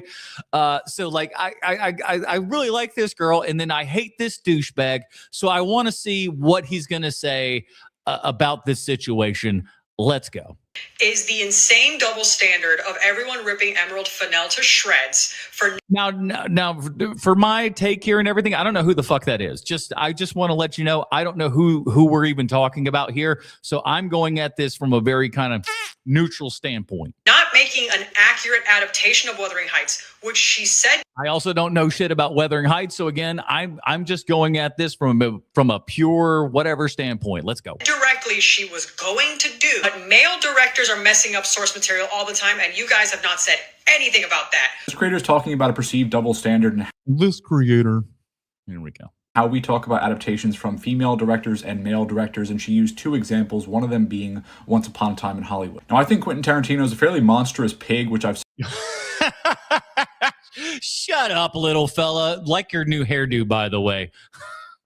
I don't know what this wet dog thing is going on, but all right. Said many times, I also think this movie is towards the bottom half of his filmography, but this all right. This is not an adaptation, right? This is an original screenplay from Tarantino, and the title literally gives away the fact it is a fairy tale. It is it's alternative history. Yeah. It's not real. For example, she gave is Oh Brother, Where Art Thou, which is satire. It is a comedy. It's also not called The Odyssey or The Odyssey. It is its own thing that's based loosely on The Odyssey. Fuck, am I going to agree with this douchebag? This is not where I saw this going. Speaking of The Odyssey, a large portion of the internet has been collectively losing their mind. But let me predict, you're going to be okay with all of these changes. Yes. These changes you're going to be okay with. Yes. Yes. In the lead up to Christopher Nolan's take on The Odyssey. I don't think either of those examples really have anything to do with the conversation, but I want to look around at I don't know. All I'm saying is those Hobbit movies stunk. Some other examples and see if we can see any trends here. For example, when Peter Jackson made the Hobbit trilogy, he got a lot of pushback on these films, especially. But the problem with what he got pushback on the films is that like the production value and everything wasn't the same as it was previously. The first 3 Lord of the Rings films were fucking masterpieces. They were masterpieces because they took the time and effort to do everything. They did old school, they did new school, they did stuff that people weren't even doing yet. It was amazing. They took years to just even make all the fucking costumes, dude. They actually cared. And The Hobbit just felt like a contractual obligation that was supposed to go to like Sam Raimi and that was to get Guillermo del Toro. And then it's just like, fuck Peter Jackson, you have to do this. And they shortchanged it and short shrifted the entire thing. And that's why that movie kind of sucks. It's not necessarily the story or anything or the adaptation of it, but it's just more or less the kind of rushed nature of it all. Especially for 2 and 3, I think these movies are pretty much absolute slop outside of the first, which is okay. The third movie, The Battle of the Five Armies, literally contradicts the point that Tolkien was making when he was writing The Hobbit. Oh, I don't want to hear what you think Tolkien's thoughts are, because I think you were probably going to misconstrue most of them because of, your own political leanings. Which was an anti-war children's story. Bilbo gets knocked out during that battle for a reason. Tolkien was making a point. Then we get an entire CGI slop fest movie basically about the battle. Buddy Kareem pointed this out in a video I'll tag below. It brought my attention to the original video, but when M. Night Shyamalan made The Last Airbender. I love these meat curtains hairs that you got going here, bro. We were rocking this one in like 1997. He was endlessly clowned for this. This is viewed as one of the worst movies of the 21st century. Josh Trank made Fanforstic. This really helped end his career, which was off to a promising start with Chronicle. This is one of the worst adaptations of comic book source material. Now, is he just trying to give points of like, yeah, we crap on men too? Okay. I mean, I guess if this was the whole video, I thought we were going to make something of substance here, but I suppose not. Ever. When Stefan Fangmeyer made Aragon back in 2006, many people who grew up on the inheritance cycle like myself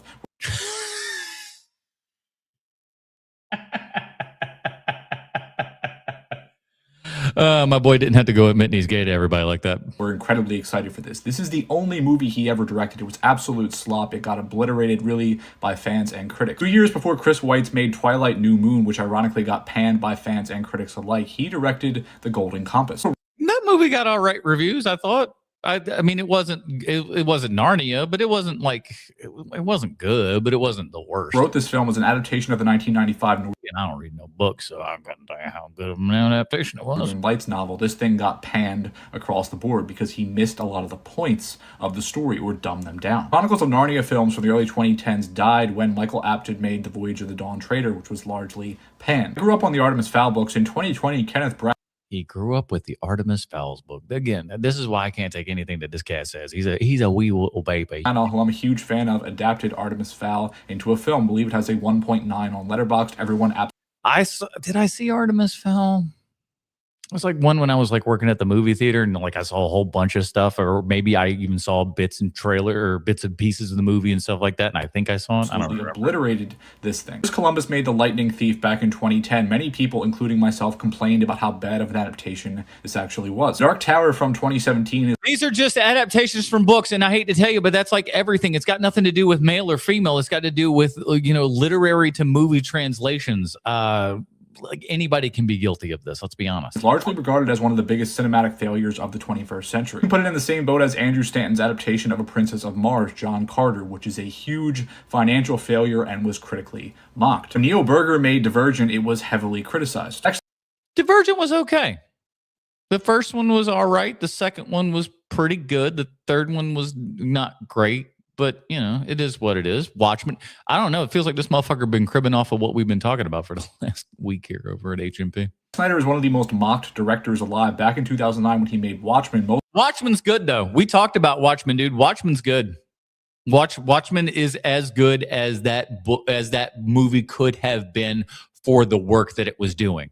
Watchmen is a great, miniseries. It's like 12 issues. That's almost impossible to adapt. It's quite impossible to adapt that thing, and it's Snyder did as good a job with it as one could have. Most people who have read Watchmen pointed out he doesn't understand a single character. No, he does. He does. You like he just can't sit there with it in those moments and stuff, and that's why you got to like it's like a music video version of it in a strange way. There's stuff in there, but like just saying that he missed the point, I don't believe that's right. Here, especially when you look at it with the full, the full cut with everything, with all the Black Freighter shit and everything. It's a more whole piece. Like when he made Batman versus Superman, he doesn't understand, in my opinion, either Batman or Superman.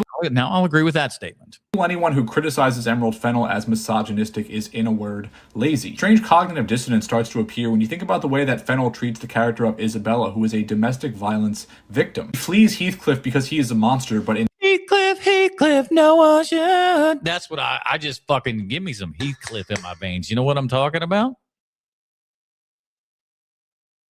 Heathcliff, dude. What a cartoon.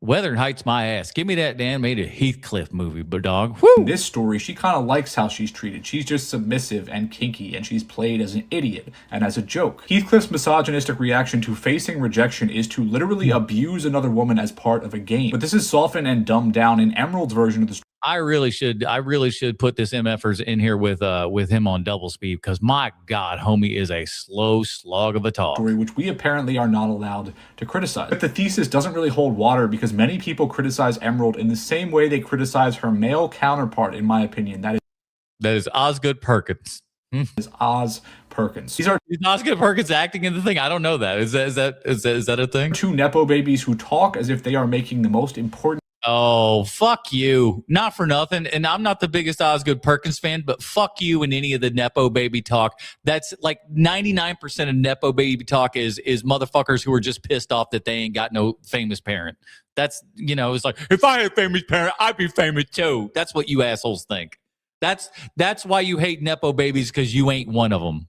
Art ever to exist. Both have keen visual eyes. I think they both are decent directors. Neither of them can write worth a damn. I'm going to just fair enough. Mindlessly defend Wuthering Heights because Emerald Fennell directed it. Please dig deeper than that. Emerald Fennell sounds like a Greek dish, doesn't it?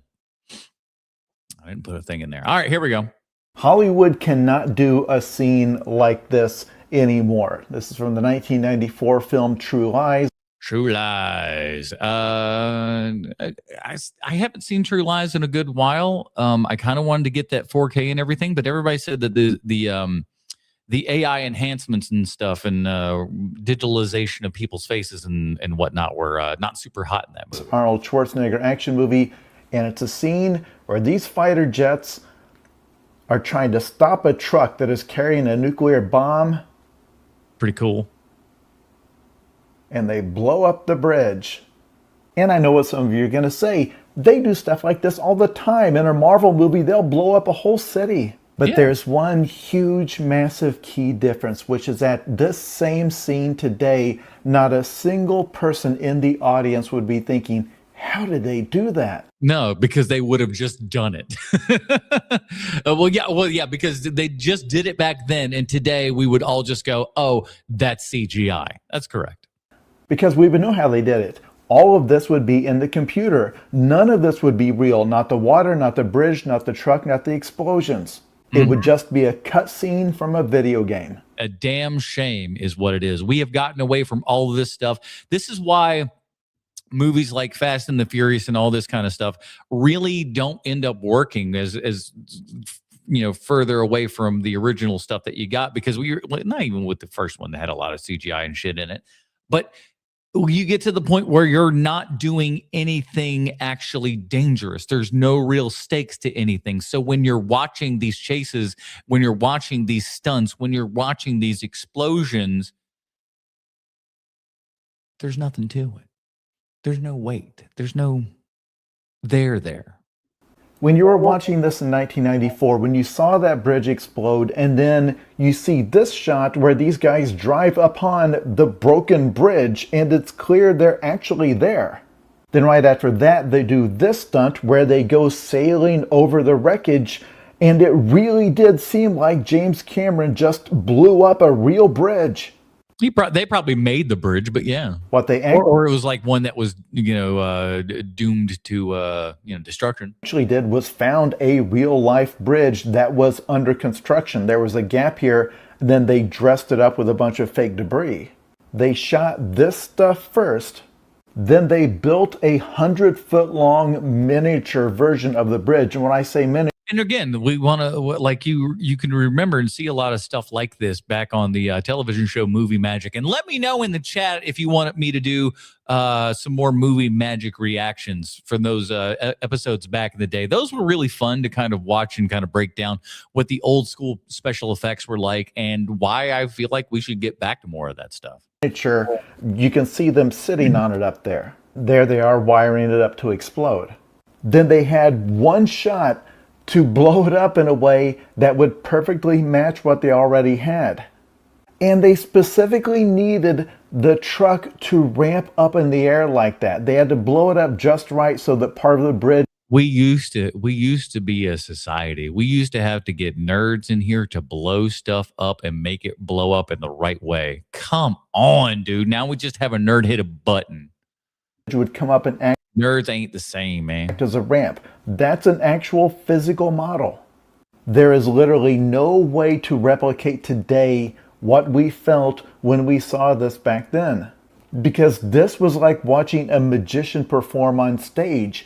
You could not figure out how they did that. If you were born in the CGI era, I don't think you've ever felt that. Nope, they haven't, because it's all just been that's the computer. Sense of wonder of just watch old, Burt Reynolds movies and stuff like that. You know what I'm saying? Like Gator and whatnot, where like just things are going wild. Watch Hooper. All that shit was real. How did they pull off that shot? I get why they don't do it like this anymore. It's expensive, it's dangerous, it takes forever. But doesn't it make a difference? Doesn't it make a difference? I think it does. But there's not a single shot in any of the 3 Avatar films that looks this good. No, he's correct. And the only sense of wonder I get from watching those films is thinking, wow, the artist did a really good job of painting that background. 1000% agree with that. Absolutely. Hey, thanks for taking my question. Every quote-unquote question from an audience at a film Q&A in LA. love the film. Really great stuff here. My question is, I'm a filmmaker and writer and producer and I'm all of these things. How come I'm not you? director and documentarian and a gaffer as well. And I'm I.e., I don't actually do anything in the entertainment industry is what that person is actually saying. kind of just wondering, because I'm working on a film right now. We actually just wrapped it. We're in the process of getting funding, and we have like a lot of big names that are interested, which is really cool. But we also have another film, like I'm just using this time to promote myself. Thank you. my creative partner and I were submitting to festivals like all across the world. Of course, all the festivals that are going on, and it's a really exciting time. But I guess my question is, when you were making this film, I'm just wondering, because as a filmmaker myself, I'm starting a new short. We're starting production in Q2. In Laurel Canyon. It's just going to be, the whole thing is set in Laurel Canyon on the street. Here, I'm giving you more information about shit you don't know or care about. Just kind of guerrilla style. So it's only gonna be shot between the hours that we're sunset is like active. So like we're only shooting every day from like 5:30 to 5:55.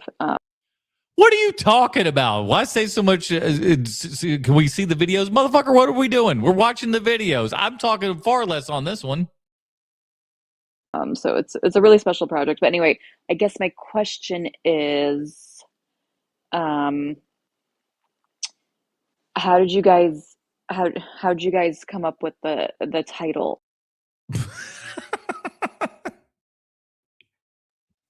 You guys are doing their work for them. All right, more AI talk here and everything. Who saw this video? The Tom supposedly. I don't know when I hear whether this like it was a one-line prompt. I don't know about all of that. Because, you know, if you said, I want Tom Cruise fighting Brad Pitt on a rooftop, wouldn't it ask you, like, you know, what era, what do you want to look like? What kind of rooftop are we in? You know, I don't know that it was a one-line prompt, but that video got a lot of views, a lot of stuff going on. I think it's cool looking, but I will say this. Fight choreographers, you still gonna have a job because the AI only knows very little about fight choreography to make it look really, really good. They can make them fight, but they ain't choreographing it quite well. And again, that's where you're going to need that actual artist to come in and say, okay, thank you for putting in all of the groundwork here for us. Now let me show you how to do all the things right. And then they come in and they say, this is the fight choreography that we want you to implement into this. That's how you work that out. You're legitimizing it so that they don't have to. You've probably seen a bit of the Sea Dance controversy, and some of you are just falling for this hook, line, and sinker. Every comment I read is about how good this looks and how quickly it's evolving. Yes, this objectively looks better than Will Smith eating spaghetti from a couple of years ago, but it still looks like crap, and it's made No, it really doesn't. That's you just being a little over analytical and overcritical of something that is practically brand new. This is in the natal stages, bud. And where we were from those early Will Smith spaghetti videos to where we are now, that short amount of time is unbelievable. And it's only going to get better from there. Again, this is the worst the stuff's ever going to look. It's only going to get better. Entirely by stealing other people's work. And so now you're just bitching. We're not even like there. That's a whole separate conversation in and of itself. That's another conversation. But you know, but again, that's also how you get away with this stuff is you conflate all of the issues into one. No, I don't agree with you. It's not cool. It's not the future of Hollywood. It proves that you never cared about storytelling or plot or characters or themes. No, it's showing people that something is a tool, is something that will be able to be used in the future. No one's looking at this and going, well, the future is just the CGI of these two characters fighting on a rooftop. That's not what anyone is saying. You're being obtuse. Stop it. You just like pretty colors and flashing images. No. Well, my guy.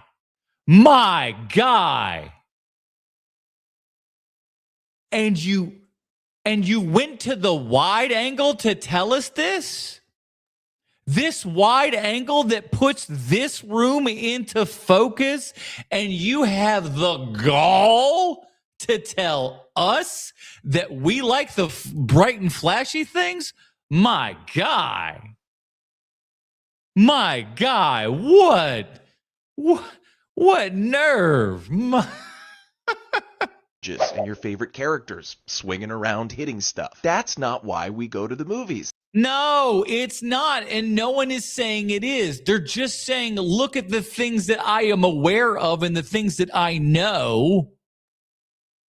And they smashed them together. It's like when we were kids. You had two toys and you smashed them together. It's G.I. Joe versus Transformer. Look at them smash. Isn't it fun?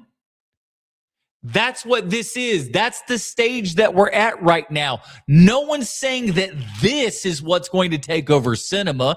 Again, are you being stupid on purpose, or is this come natural?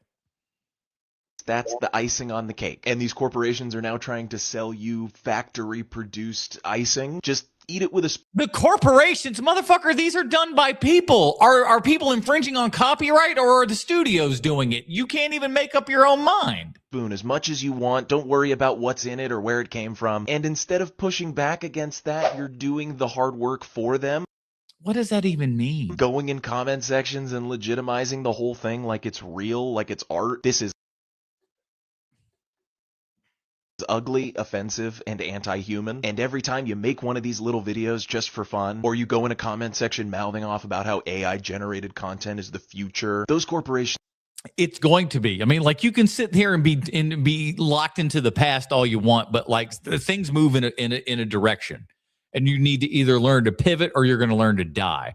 As they say, somebody bought a buggy factory, 2 weeks before Henry Ford, revolutionized the assembly line. You know what I'm saying? Sometimes you get fucked. Sometimes you get screwed and you get left out of the business. And you know what? It's the same. Like, it's like you sound like the people who are like, why would you write something with a typewriter? The art of writing is with a pen. And as a matter of fact, the art of writing is actually with a quill.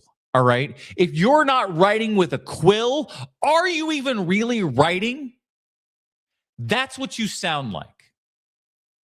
Love you, man. They love when you do that. You're working as a salesman for them. It's selling this new idea. And you know what? It's actually costing people a lot of money because the computing power is ridiculous. For free. It's not for free. You're getting sold something. What are you talking about? And I like, this guy seems a little bit, I don't know where all the hatred comes from. I think it comes from people that fancy themselves artistes. I don't know about all that. You were not in part 3 in The Godfather. Was it? The rumor was, well, he priced himself out of the market on purpose because he didn't want to do it. Was that you just saying? Yeah, it's true. That's the late, great Robert Duvall. I feel like I had to include a Robert Duvall clip. Just passed away and everything. 94? Was it 94 or 95 years old? My grandpa just had that as very close a birthday as well. So that's where I'm kind of getting a little bit conflated. But boy, oh boy, you make it into about 95 years old. As Kevin Smith used to say, that is a big old bucket of wind for you, man. Robert Duvall, and I still want to put I took it out of the collection and put it aside because I wanted to watch it just on account of but I'm gonna rewatch THX 1138, one of the few films that is like purely starring Robert Duvall. partially true. I said you can pay Pacino twice what you pay me, but not 3 and 4 times. Yeah. Which was the case. Wow. He came to my house in Virginia. Coppola parked his limousine with a driver, came in. And sounds like Coppola. I said, sit down, I'm going to cook you my mother's crab cake recipe. He always wanted it. So I wrote it down for him to take, the crab cake recipe. He forgot it. He kept calling. He was more concerned about that recipe than would I be in Godfather 3. Francis Ford Coppola was thinking about food, you say? Right. You don't regret it? Huh? Do you regret not doing it? No. The first 2 were, I think, probably better movies. Yeah. I think, you know. Yeah. I think most would say that. Yeah, he was great to work with, Coppola. Yeah, most would. Because he would turn it around and watch what you do. Some of the old-time directors, I worked with a director once, said, when I say action, tense up, goddammit. Can you imagine saying, "Hey, I like that," at the Joe Montana in the Super Bowl, tense up? Yeah, you don't, yeah. you know. Yeah, but let's be honest though, actors are a little frilly. You know what I'm saying? They're not people that have usually tend to do a bunch of hard work and stuff in life. So perhaps they may not know to, tense up in particular situations because they never been there. It's not. You don't. Maybe not guys like Robert Duvall who are older than time itself, but you get my meaning. Intensity is different from intensity. Right. It doesn't seem like you're going to So get a the guy best. like Coppola, he turned things around, or Mhm. Altman and Billy Bob and other directors too. Try to see what you do. Yeah, yeah. Let it come from the They subject. should have gave you the money for 3. They should have just gave you the money, Rob. Come on. How crucial was Tom Hayden to the story, though? Let's be honest. Everybody's just like, man, I miss all those Tom Hayden scenes. Well, I don't know. I mean, whatever. It was a big hole in the film. It was a big piece I missing. don't know about that, but it just, I just. He's right. I don't know about that. I don't know that there was a big giant, Hayden hole. Whatever. Yeah. Whatever. Is it hard to watch? But let me say this though. I wrote him a letter recently. Coppola and Horton Foote, the great Texas playwright who wrote Tender Mercies and To Kill a Mockingbird. Those two guys, without consciously doing it, were really gave me a lot of help when I started out my career. Those two guys. No, that's right. We all, oftentimes we forget he was Boo Radley all the way back when. Holy cow. And he looked damn near the same. Really helped me, Yeah. get going. There's a movie where Duvall's character finds out that he has a brother played by James Earl Jones, and I want to see that. I know what you're talking about, but I have not seen that. The AI video wars just went nuclear. Uh-oh. This Thursday, ByteDance released Seed Dance 2.0. That feels like what we've been watching a lot of throughout this TikTok Trash Tuesday, so yeah. Their answer to OpenAI's Sora. By Friday, Hollywood was like, it's so over. Here's what happened. An Irish filmmaker typed in a 2-line prompt. He got a video of Tom Cruise fighting Brad Okay, so a 2-line prompt, but still, 2-line, I don't know that I believe that. Pitt on a rooftop. It looked real, went viral, obviously. It looks decent. Like if one is like, absolute, like, spaghetti eating Will Smith, and a 10 is absolutely indiscernible from real life, I would say that current version gets about an 8, which is pretty good. Now, in order to get to the 10, you're going to have to go up exponentially, like higher levels in order to get to that perfect bit. But I think we're at an 8 right now, from being, like I said, 10 being indistinguishable from real life. And the Deadpool screenwriter weighed in. Post, I hate to say it, it's likely over for us. Within hours, users were generating Baby Yoda, Spider-Man, Darth Vader, SpongeBob, South Park. But that's like, I know a lot of people that think that like, oh, that's the whatever. And like, maybe to a degree that will be a point where we can kind of sit down and be like, hey, maybe I can have, this AI thing come up with what is a better version of Star Wars. Put together a 2-hour movie of a better version of episode 7. And like, you give them like a couple of, kind of main beat story prompts and stuff like that. And they can put together, something like that.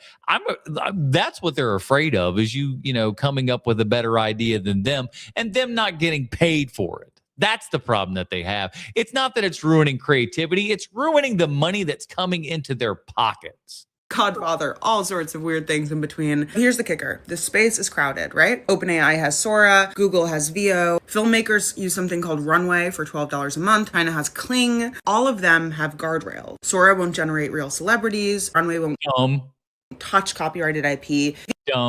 Veo has content filters. Disney even signed a 3-year licensing agreement with OpenAI so that they could use Disney characters with permission. Now, ByteDance launched Seed Dance with none of that. No. Well, like that's what people want, and that's where people are going to go, and that's why you're going to win. People don't like, they want to see the weird stuff. They want to like, and especially at this infancy stage of all of this, it's a cool toy, and you want to, like I said, you want to get both of your toys and slam them together and see what happens. and you want to come up with like, hey, wouldn't it be? It's like those lunch table conversations that we had when we were kids of like, if this person was fighting this person, who would win, blah, blah, blah. And now you can like make a cool little animated video on it. Like, I don't know. Lighten up. No licensing deals, celebrity filters, no IP protection. Obviously, Disney sent a cease and desist. They called it a virtual smash and grab. It's a virtual smash and grab. The industry condemned it. Paramount said the AI videos were all indistinguishable from their actual movies. Okay. Damning yourselves with faint praise, I suppose. That's pretty bad, dude. That's pretty bad when you just go like, it's indistinguishable. Then that means you're producing shit, dog. That means what you're producing is garbage. If you think that is indistinguishable from the product that you put out, newsflash, your product stinks. The Motion Picture Association demanded that ByteDance immediately cease its infringing activity. And I hope China just gave him the finger. That'd be great. SAG-AFTRA condemned it. The Human Artistry campaign called it an attack on every creator in the world. Oh my God, it is an attack on everybody. It's an attack on your wallet, and that's what you're mad about. You're mad that your wallet ain't there no more, and you're mad that somebody with just a fucking computer prompt might be able to put out a better product than you and all of your great ideas. Japan launched an investigation over anime character. ByteDance's response for taking steps to strengthen safeguards. PR and legal worked hard on that. Yeah. That's all you got to do. Yeah, we're working real hard to get to the bottom of it. Playbook: move fast, break IP, apologize. Apologize never. Don't worry about it. Like, what are you gonna do? You gonna go over there to China? They're gonna tell you to pound sand, dude. Don't blame them. Don't blame them. We don't hold any of these people accountable. They're going to do whatever they want to do anyways. So, Hey, so looking for a horror movie recommendation, Jordan Peele's Us. What do you think? All right, it's tough for me to read on my smaller screen here. POV, the friend that knows too many horror conspiracies. Conspiracies? Should I watch? That one's a good choice. Yeah, the Halloween sequel, huh? I didn't think so. Yeah, because, Michael Myers is tethered, of course. He wears a jumpsuit, not red. He came home one day and stopped talking after murdering his sister. He was acting. Us? What do you think? All right. Michael Myers is tethered, of course. Baby Yoda, Spider. All right, hold on. I missed the point of his shit. Hold on. Give me a second. Come on, baby. Come on. Good shit. Fuck. Come on. Damn it. Worked hard on that. This is the playbook. Move fast, break IP, apologize. All right, he's talking about Us. Let's start that. Hey, so looking for a horror movie recommendation, Jordan Peele's Us. What do you think? Should I watch? That one's a good choice. Yeah, the Halloween sequel, huh? I didn't think so. Yeah, because, Michael Myers is tethered, of course. He wears a jumpsuit, not red. He came home one day and stopped talking after murdering his sister. He was acting different. Now only talks in grunts, just like the tethered. There's so much proof. Okay. Maybe I can see a little parallels. It's a separate movie. No, and it goes deeper, literally, with a series of tunnels revealed to be under Michael Myers' childhood home in Halloween Resurrection, just like the tunnels. Are we watching Halloween Resurrection though? We watching Halloween Resurrection though? And Us, who's to say Michael, as a well-behaved kid on that Halloween night, didn't go into his basement just to get replaced by a tethered version of himself? Are you reading too much into it a little bit? You know what, though? That being said, the tunnels in Halloween Resurrection might have been retconned a little bit because all the plotline in the earlier movies is a little bit different with different sister and familiar bonds in the later movies, but that's not saying a difference in plotline means there still isn't tunnels under Michael's house. And you know what's a fun idea? If you have a couple, say, hours to spare, we can go even deeper with some of the Dr. Loomis references in Halloween. He tracks Michael. I shot him 6 times, damn it! Using matchboxes called Rabbit and Red. And Dr. Loomis describes Michael as not having a soul, which, kind of matches with Us. It's, you know what? That's okay. What I saw behind that boy's eyes was true evil. Hey, maybe I'll check out Cabin in the Woods. That one, right? Another great choice. Very fair. Especially with Kurt being in on it. So... What's next? Sometimes you really got to be careful who you get into horror movie discussions with. Well, okay, interesting. The problem with horror movie discussions. because you could talk about like the most disturbing movies you've seen with some people, right? Some people might be like, oh, it's the Terrifier series. Other people might be, nah, it's Eden Lake. That's a banger. And you got somebody that comes around and they're like, oh, you know what you should watch? A Serbian film. And then it's like, all right, gang, you ruined it. We had something cool, and now you got to. That's true. That's true. It's always one douchebag that just one that goes, hey, you know what's real fucked up? Reevaluate yourself. I really don't even want. I agree. There's always somebody that just wants to go in and is like, you know what's a real bummer of a time? It's not even Martyrs. Even I'd accept Martyrs over, you know, like over your Serbian film or Sallow or some shit like that. It's easy to forget just how playful and inventive Annie Hall was. The original cut for this thing was 3 hours long, and the editors were solving problems. First of all, I want to continue my strident advisory, I'll call it, to everyone out there. When you hear stuff like this, it's like the original cut was 3 hours long. Annie Hall's about an hour and a half total. I've got news for you, kids. The first cut was not 3 hours. That's called an assembly. That's where they take everything they've got, they put it all together to see where all the, you know, where what everything they have is. They don't intend on keeping all of those things, but they want to see what works. They want to see what kind of falls apart. And that's what an assembly cut is. It's just kind of like see where everything is and learn where you got to start chopping and chopping. You know what I'm saying? So no, I don't think that this movie was ever intended to be anywhere remotely close to 3 hours. Those are all assembly cuts, everybody. Let's calm down. When it became the movie that it is. It was originally called A Roller Coaster Named Desire. And then it was called It Had to Be Jew. And then it was called Anadonia. And it was 3 hours. These are all great and terrible names. It was long, and it was a slog, and it was a bad, slow movie that didn't work about Alvy Singer, that's Woody Allen's character's name, his relationship with a whole bunch of different women. Annie was just one stop along the way. And then the editors, Wendy Green Brickmont and Ralph Rosenblum, had to help him. For those guys Jewish? Find the movie in the mess. The result is stuff like this. Subtitles that run parallel and contrary to what. Really good stuff too, man. Like what a great idea at the time of these two characters having this conversation and the subtitles telling us what they're really saying as they're saying all these things. It's a really great bit. They're saying. And this is what great editors will do. Great editors will help the director find it. Great editors will show you possibilities in the footage that you never knew were there. Great directors are willing to let go of the movie that they thought that they had on the page, the movie that they thought that they had in the can when they shot it, and let go of all those preconceived notions and say, what does this footage want to be now? Okay? The movies will teach you how to make them if you listen to the footage and follow the footage where it wants to go. You need to follow them. Go. Then your movie can feel alive, and then it can hit audiences in the head and the heart. Speaking of feeling alive, do you want to bring that voice up a little bit? You want to bring that little pep in your step? My God. And the imagination. Sweet Lord. A little fucking caffeine in you, won't you?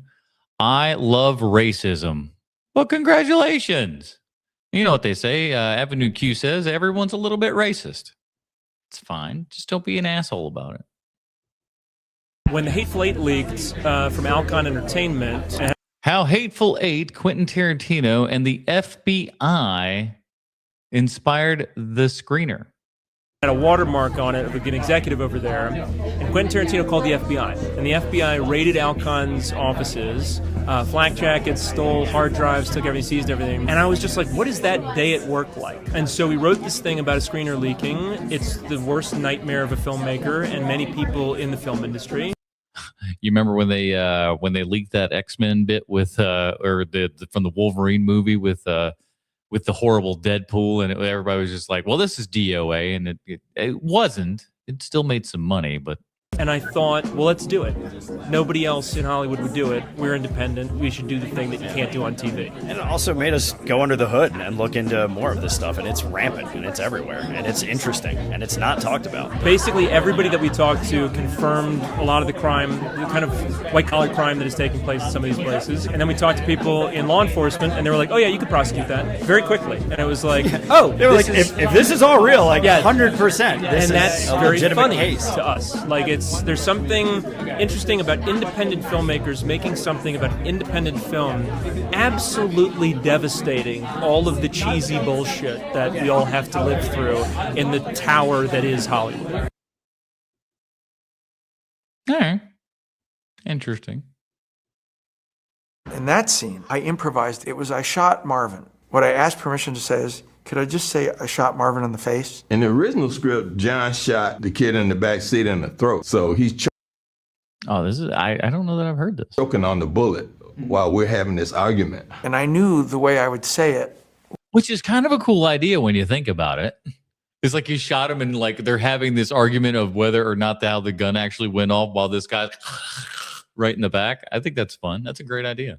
Would have humor because I would say it in a way as I stepped on his toes. Oh man, I shot Marvin in the face. Why the fuck did you do that? I blew his head off, but I shot him in the face as like I tried to make less of what. That is true. It's just like I shot him in the face. You exploded his head. I shot him in the face. I did. Quentin, he even said to me when the movie was done, I didn't know I was making a comedy. I like that little segment. Oh man, I shot him in the face. Like he stepped on his toe. Each of these dots represents a lighted office window at night. Again, this is where this more movie magic stuff comes back from. This is from Akira. Here they are painting the windows in the building, each one carefully done, as was the lettering.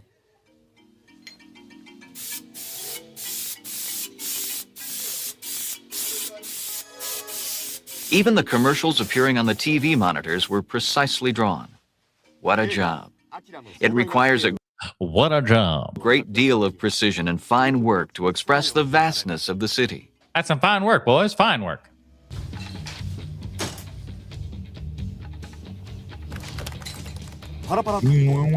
Take a look at the finished product. Doesn't it look real? Well, it looks like a real drawing. Here is where the cells are photographed. It is Asahi Productions in Tokyo. You might know the acai bowls from... The highest photographic techniques were used in transferring the drawings to film. Love how they just kind of... It's ended. Shut up. How attractive is Jennifer Connelly? Very. Hello. Huh? You ever see this movie called Career Opportunities? Boy, oh boy, dear Santa. Jennifer has balanced facial thirds, a great mid-face ratio, and a good FWHR. Oh, I've been saying that all along. She has green almond-shaped eyes, a good eye space. Listen, they shouldn't be shaped like oranges, I always say. A positive canthal tilt, and her... Oh, man, positive canthal. If you ain't got a positive canthal, you can't even get in these pants. Her eyebrows are perfectly medium set. Jennifer has higher set cheekbones, full lips, and a good jawline definition. Again. Write them down in a book. Definition. She has a great chin to philtrum ratio and a good jaw frontal. Man, if your philtrum ain't filtering right, you just fucking shove off, man. Get it right, dog. Angle. She has a perfect gonial angle, a great facial convexity, and a good chin projection. Jennifer's face is too long, her jaw is too wide. Here's what I'll say, though. There's a good chance, a more than good chance, I would say, that Jennifer Connelly's actually listened to my voice. Yeah. Because we did a little show called Snowpiercer 30 Questions, and we know for a 1,000% fact that people that were on that show had listened to our podcast. So there's a halfway decent chance that somewhere in the makeup room, they were playing Snowpiercer 30 Questions. There's a half a decent chance that Jennifer Connelly actually listened to our show and go, those guys fucking suck. I'm sure that's what they said. Her mouth is too narrow. Her eyebrows are not positively tilted enough. Her ramus could be taller. Oh, God. Like, listen, you know, you don't want to get a ramus too tall on a chick, and then she starts looking freaky. Her nasofrontal angle is slightly too acute. You know what? Now that they're talking about it, she kind of does look ugly. Her nose is too bulbous, and she also Too bulbous. has a gummy smile. I will say this though, as she has aged in today and everything, she's too thin. She's too thin, way too thin. Give me that career opportunities, Jennifer Connelly. You know what I'm talking about? I know what I'm talking about. I think you know what I'm talking about. Overall, Jennifer Connelly is an 8 out of 10, a supermodel tear face. What's higher than that, though? Come on. 5 superhero movies to watch if you're a dickhead.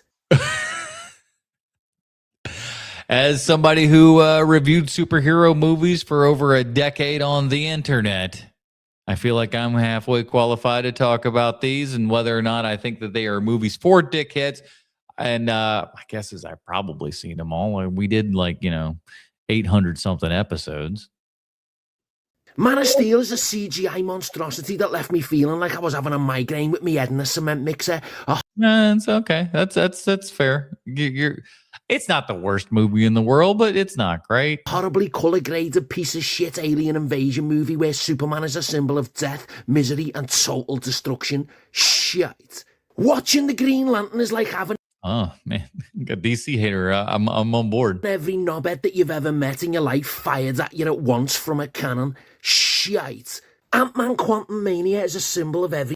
Isn't that a shame, though, too, that Quantum Mania just, really didn't have it? The first 2 Ant-Man movies were, really good, but that third one just was kind of a swing and a miss, man. That's wrong with and it's the stupidest thing in the world that we're going, it had the most wild potential to be something interesting and neat, and they're like, oh, you know what happens when we shrink down to the unbelievable microscopular, quantum level here and everything, is we come across another humanoid species. Fuck you. Fuck you. The thing that's the smallest thing in the world is another civilization that's quite like ours, but people look a little bit different. Eat shit. Modern-day Disney, modern-day blockbuster filmmaking, and the modern-day over-reliance on CGI. Shite. Genuine question, apart from us... Oh, boy. It's Morbin time, everybody. Boy, that movie stunk. Oh, man. Does anyone even like Jared Leto? Shite. Batman vs Superman is 150 minutes of gloomy drivel that's color-graded like a nuclear apocalypse in Birkenhead. Shite. Hey, listen, man, you're going to find... Oppenheimer or There Will Be Blood? All right. Oppenheimer or There Will Be Blood? There Will Be Blood. Come on now. There Will Be Blood. There Will Be Blood or Back to the Future? There Will Be Blood. Future. There will be... Come on. Come on. That's a child. That's a child. This is a child. And somebody who's a pretentious twat. Back to the Future. There Will Be Blood. Better Back to the Future. Just my boy. Blood or La La Land? There will correct. Be blood. There Will Be Blood or Taxi Driver? Brother. There Will Be Blood. Oh, I knew it. I knew it. I knew it. There Will Be Blood or The Sixth Sense? He's going, There Will Be Blood. Come on, look at this guy. Like, you're an easy book. There Will Be Blood. There Will Be Blood or The Grand Budapest Hotel? He's going, There Will Be Blood. There's no way he's picking a Wes Anderson film. Are you nuts at this point? Hell. Oh, we found a weak point. Interesting. Would not have guessed. You might have me. There Will Be Blood. Oh, you coward. There Will Be Blood or When Harry Met Sally? There Will Be Blood. Oh, come on. Like that was so obvious. What are you talking about? There Will Be Blood or Raiders of the Lost Ark?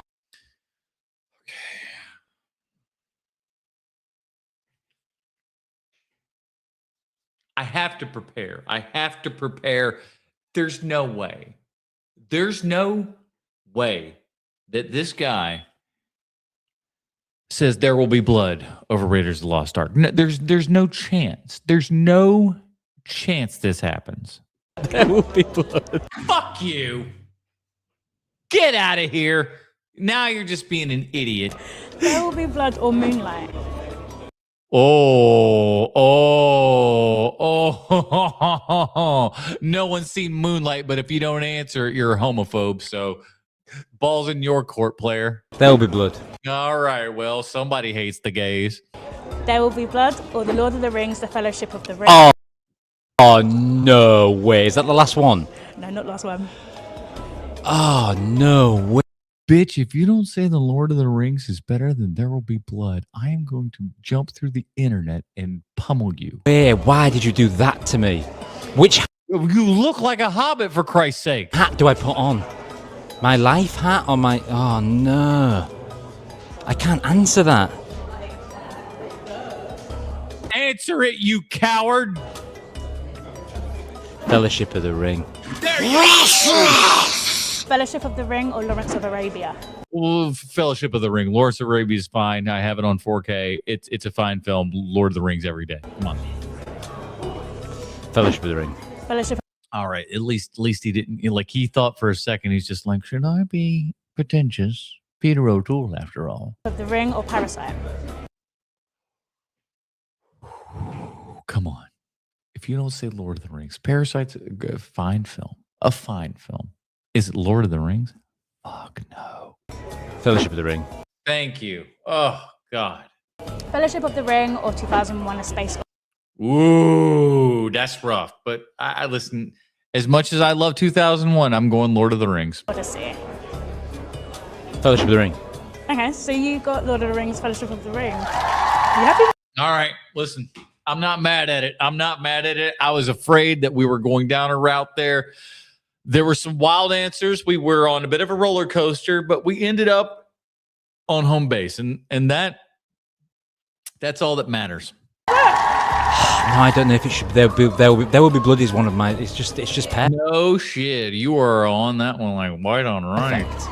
It's hard to beat There Will Be Blood, but I had to say. Not a fun time at all, though. You got to be in a mood to put on There Will Be Blood, boy. Lord of the Rings because of my childhood, So I was a grown ass man when those movies came out. It's beyond film at that point. So fucking good, man. So good. All right, I think we got one more left. I think we have one more. Let's see what we got. From Haddonfield, Illinois, Michael, Samuel, and Lori. Say hello to Freddy Krueger and Nancy Thompson. Again, we got a little bit more AI here. I thought I'd throw a little bit towards the end. This is fun. Is it the greatest thing in the world? No. But is this going to be the thing that replaces movies? Also no. It'll be the dumb, silly shit that you see on TikTok and you go, oh, that's fun. And then you just scoot on. You're good. Straight out of hell, Pinhead. All the way from Derrick Community Fitness, Pennywise Incorporated. Out of South Jersey Conditioning, Billy the Puppet. From Camp Crystal Lake, Jason and Pamela Voorhees. Representing Hackensack. Looks fun. I'd watch this. This looks like Celebrity Deathmatch. Athletic Club, Chucky and Tiffany. Straight out of New Texas Performance Center, Leatherface. Out of Woodsboro High Athletics, Sidney Prescott and Ghostface. All the way from Georgetown Performance Institute, Pazuzu. From the Overlook Pazuzu Ensemble, the Grady Twins. This is fun. Why? You hate this? Why would you hate this? That's so much fun. Okay, maybe we got one more AI video. I think the last one's AI too. Come with me if you want to live. I'm sorry, but you need to. Here's what I'm talking about. Watch all the lighting and stuff. This is why these fuckers are scared. They're scared because this is good. We're getting good. And we're getting good fast. That's what they're scared about. Talk to my boss. No. This looks like a Super Bowl commercial, don't it? The boss is already dead. We go to the weird widescreen here. I'm not quite sure why. Who the hell are you? The audio here is a little shit and mixed, but I get what they're doing. You John Connor? Are you John Connor? Yes, of course I'm John.